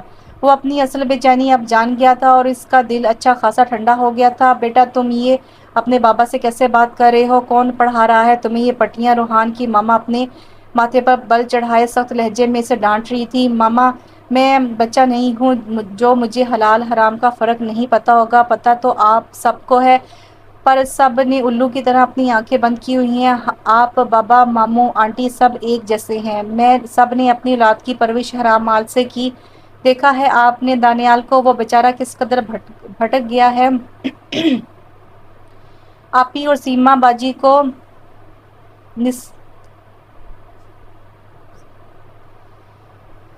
وہ دونوں کی شادیاں ہو گئیں پر ابھی تک غیر مردوں سے تعریفیں سننے کے لیے ترستی ہیں، اور آپی کو دیکھیں مجھ سے ناراض ہو کر دکھا رہی ہیں۔ ماما ہم سب یہاں ایک سے ہیں، کوئی کسی سے کم نہیں، سب برابر کے قصوروار ہے، کوئی دوسرے کو گھٹیا اور کم تر کہنے کا حق نہیں رکھتا۔ دیکھیں جو سب کچھ میں نے کہا وہ بلا شبہ غلط نہیں تھا، لیکن میں اپنے تلخ لہجے اور بدتمیزی کے لیے معافی چاہتا ہوں۔ اس نے اپنی بات کو سمیٹنا چاہا۔ خوب کہی تم نے بیٹا، ہمیں اس قدر بے عزت کر کے اچھی طرح ذلیل کرنے کے بعد معذرت کر رہے ہو۔ نایاب کے ڈیڈ بھی ایک کڑوی نظر روحان پر ڈال کر بولے۔ ماحول میں تناؤ بہت بڑھ چکا تھا۔ نایاب کے لیے اپنی ناساز طبیعت کی وجہ سے وہاں مزید کھڑے رہنا مشکل ہو رہا تھا۔ روحان نے اس کی مشکل بھانپتے ہوئے اسے اپنے روم میں جا کر آرام کرنے کو بولا۔ وہ بیچاروں کی طرح چپ چاپ حکم کی تکمیل کرتے ہوئے اپنے روم کی طرف بڑھنے لگی تھی کہ موم کی آواز نے اس کے قدم روکے۔ یہ تمہاری بیوی ہے نا؟ اس منوس کو اپنے ساتھ ہی لے جاؤ، کوئی ضرورت نہیں ہے اسے یہاں رہنے کی، یہ اس کا میکا ہے، اور جب تک میں اسے نہیں لے کر جاتا تب تک یہ یہیں رہے گی۔ روحان نے ضد سے کہا اور خود ہی ہاتھ پکڑ کے اس کے روم تک لے گیا، اور اسے روم میں چھوڑ کر لاؤنج تک آیا تو اس کے ماما بابا وہاں موجود نہیں تھے، لیکن نایاب کے پیرنٹس ابھی تک منہ بنائے اپنا سر پکڑے وہیں برجمان تھے۔ روحان کو وہاں سے گزرتا دیکھ کر ایک قہر زدہ نظر اس پر ڈالی۔ نایاب کے ڈیڈ تو اب وہاں سے اٹھ کر روم میں آ چکے تھے، اور فریش ہونے کے بعد بیڈ پر اپنے نائٹ سوٹ میں ملبوس لیٹے ہوئے روحان کے کہے لفظوں پر غور کر رہے تھے۔ نیند تو شاید آج رات انہیں آنی نہیں تھی، نیند تو بلکہ نہ روحان کے ماما بابا کو آنی تھی اور نہ ہی نایاب کی موم کو آ رہی تھی۔ اس لیے تو تھوڑی دیر بعد جب روحان دوبارہ نایاب کے گھر اپنا حلیہ تبدیل کیے، مطلب لوز سا ٹراؤزر اور ہاف سلیوز والی شرٹ پہنے آیا، تو اس کی ساسو ماں ابھی تک وہیں برجمان تھی اور نہ جانے کیا سوچ رہی تھی۔ اس کو واپس آتا دیکھ کر اس کے ماتھے پر شدید بل آ گئے۔ یہ تم دوبارہ یہاں کیا کرنے آئے ہو؟ انہوں نے روحان کو اچھی طرح اپنی نظروں سے اسکین کرتے ہوئے پوچھا۔ آنٹی آپ اپنے چہیتے داماد کی خاتم دارت کرنے کی بجائے اس کے اپنے سسرال آنے پر ہی سوال کر رہی ہیں۔ ویری گڈ، ویری بیڈ، روحان نے بالکل بچہ بنتے ہوئے ہلکے پھلکے لہجے سے کہا، اور انہیں مزید جلایا۔ تھوڑی دیر پہلے ہونے والے تماشے کے آثار اس کے لہجے میں کہیں نہ تھے۔ تمہاری خاتم دارت؟ میرا دل چاہ رہا ہے کہ میں اپنا جوتا اتار کر تمہیں خوب پیٹوں، دفع ہو جا میرے گھر میں سے۔ نایاب کی موم گرائیں۔ روحان کو اب ان کے غصے پر ہنسی آ رہی تھی۔ دیکھیں دیکھیے میں نے کہا نا کہ یہ میرا سسرال ہے، میں تو نہیں دفع ہونے والا یہاں سے، کیونکہ میری بیوی یہاں پر ہے، اور اگر آپ نے مجھے مارنے کا اور اگر آپ کا مجھے مارنے کا دل کرا ہے تو موسٹ ویلکم، اب تو میں آپ کا بیٹا ہوں، مار سکتی ہیں آپ۔ روحان نے پھر بھرپور سعادت مندی کا مظاہرہ کیا۔ اس کی ٹون تو بالکل ہی بدل گئی تھی۔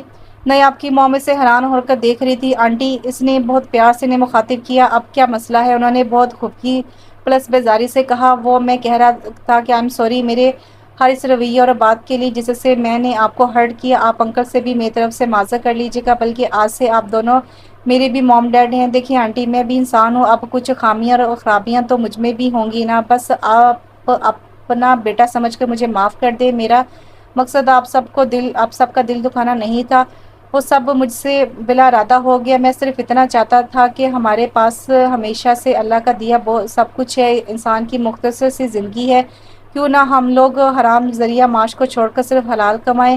یہ بات میں ماما بابا کو بھی سمجھا کر آیا ہوں، وہ ابھی تو ناراض ہیں مجھ سے، لیکن مجھے یقین ہے وہ مان جائیں گی جیسے آپ مان گئی ہیں۔ اس نے بہت احترام سے ان کے دونوں ہاتھ اپنے ہاتھوں میں لے کر ان کے پر اپنی رائے سے متفق ہونے کے تاثرات پڑھ کر مسکراتے ہوئے شرارت سے کہا، اور انہیں وہیں چھوڑ کر نیاب کے روم کی طرف بڑھ گیا۔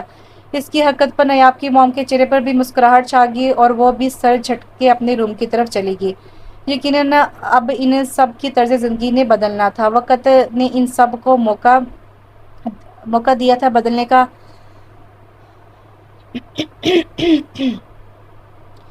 وہ نیاب کے روم میں آیا تو وہ اب کالے رنگ کی قمیض پہنے، اپنا اسٹولر عجیب و غریب انداز میں لپیٹے، غالباً اس نے نماز پڑھنے کے لیے اوڑا تھا اور اسے صحیح سے لینا نہیں آیا تھا۔ وہ اپنی قمیض کے بازو اوپر تک گیلے کیے، اپنے پلازو کو بھی آدھے فٹ تک بھگوئے نماز کی تیاری میں لگی ہوئی تھی۔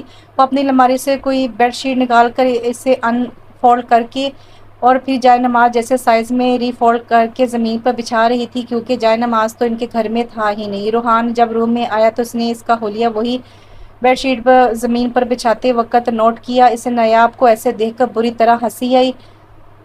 اس کی ہنسی کی آواز سن کر ہی نیاب نے دروازے کی طرف دیکھا اور بری طرح اچھلی۔ آپ یہاں کیا کر رہے ہیں؟ میں بس دیکھنے آیا تھا کہ میری بیگم محترمہ کی طبیعت کیسی ہے، اس نے ہنسی دباتے ہوئے کہا۔ اوہ اچھا، کچھ زیادہ ہی خیال نہیں آ رہا آپ کو میرا؟ نیاب نے طنز کیا۔ اب تمہارا خیال نہ کروں تو بھلا کس کا کروں؟ اس نے شرارت سے کہا۔ اپنے پیرنٹس کا کریں جن کے ساتھ آپ نے اتنی بدتمیزی کی ہے۔ اسے روحان کا ان سے بدتمیزی کرنا بالکل پسند نہیں آیا تھا۔ ہاں یہ تو بات درست کہی تم نے، مجھ سے غلطی ہوئی ہے، لیکن کوئی نہیں، اب ان کا خیال کرنے کے لیے ان کی بہو آ چکی ہے، سو میری جگہ وہ سب کر لے گی۔ اس نے نیاب کے قریب آ کر کہا۔ ویسے تم یہ کیا کرنے لگی تھی؟ اس نے نیاب کا اسٹولر کھول کر سٹ کرتے ہوئے کہا۔ نماز پڑھنے لگی تھی۔ تمہیں آتی ہے نماز پڑھنی؟ مجھے طریقہ یاد ہے، لیکن نماز میں پڑھی جانے والی چیزیں نہیں۔ آج تو بس مجھے جو یاد ہے وہ پڑھوں گی، لیکن میں آئندہ اس کو سیکھ کر صحیح سے پڑھوں گی، وہ بہت معصومیت سے بتا رہی تھی۔ اچھا یہ بتاؤ حماد کا کیا کرنا ہے؟ روحان نے سنجیدگی سے پوچھا۔ نیاب نے اس کا ایک ہاتھ اپنے دونوں ہاتھوں سے پکڑ کر اپنا سر جھکا کر اس قصے کو بھولنے کی درخواست کی۔ روحان، میں نہیں چاہتی کہ اب مزید اس طرح کے جھگڑوں میں پڑھوں، میں انتقام بھی نہیں لینا چاہتی، میں اپنا معاملہ اللہ پر چھوڑ چکی ہوں۔ آپ بھی اب یہ سب بھول جائیں۔ مجھے اب یہ پتہ چلا کہ گناہوں کا بوجھ کتنا بھاری اور تکلیف دہ ہوتا ہے۔ میں اپنے اوپر کی ہر زیادتی ہر کسی کو معاف کرتی ہوں تاکہ مجھے بھی میرے گناہوں کی معافی مل سکے۔ آگے آپ کی مرضی، نیاب نے بہت گہرے لہجے میں کہا۔ روحان نے بہت پیار سے اس بدلی ہوئی نیاب کو دیکھا۔ وہ واقعی نایاب تھی، بہت نایاب، بالکل اپنے نام کی طرح۔ اچھا چلو، اب بہت رات ہو گئی ہے، میں چلتا ہوں، تم اپنی نماز پڑھو، اور سنو، میں جلدی ہی ماما بابا کو منا لوں گا، پھر انشاءاللہ تمہیں بینڈ باجوں کے ساتھ اپنی دلہن بنا کر لے کر جاؤں گا۔ روحان نے نیاب کو چھیڑتے ہوئے کہا اور اللہ حافظ کہتا روم سے چلا گیا۔ نیاب نے نماز پڑھ کر بڑی مگن ہو کر اپنے ہاتھ دعا کے لیے اٹھائے، آنکھیں بند کر کے اپنی زندگی کے آسان ہونے اور اس سے منسلک ہر شخص کی بھلائی اور عافیت کی دعائیں مانگ رہی تھی، اور ساتھ ہی اللہ کا بہت شکر بھی ادا کر رہی تھی۔ اس سے وہ سب مل گیا تھا جس کی اسے ضرورت تھی، اور اس سے رہنمائی، ہدایت، روحان جیسے سچے انسان کا ساتھ اور دنیا کی ہر خوشی ملنے والی تھی۔ اسے خود کو اللہ سے جوڑنے کا راستہ مل گیا تھا۔ وہ بہت خوش نصیب تھی، تھوڑی سی مشکل کے عوض اس نے بہت کچھ پا لیا تھا۔ اب اس کی زندگی پرسکون ہونے والی تھی روحان کے ساتھ، اور اس کے گھر والوں کی بھی زندگی آسان ہونے والی تھی۔ تو کیسا لگا آپ کو یہ ناول؟ امید کرتی ہوں کہ آپ کو یہ ناول اچھا لگا ہوگا۔ بہت اچھا ناول تھا، بہت اچھا میسیج کنوے کیا تھا رائٹر نے۔ امید ہے کہ آپ بھی اس میسیج کو پک کریں گے۔ انشاءاللہ ایک نئے ناول کے ساتھ بہت جلد حاضر ہوتی ہوں۔ اپنا ڈھیر سارا خیال رکھیے گا، اپنے گھر والوں کا خیال رکھیے گا، اسپیشلی اپنے ماں باپ کا خیال رکھیے، ان سے کبھی ناراض مت ہوا کرے۔ اگر وہ غلطی سے بھی آپ کو ڈانٹ دیتے ہیں تو درگزر کیا کرے۔ تو انشاءاللہ بہت جلد حاضر ہوتی ہوں نئے ناول کے ساتھ، تب تک کے لیے مجھے اجازت دیجیے، اللہ حافظ۔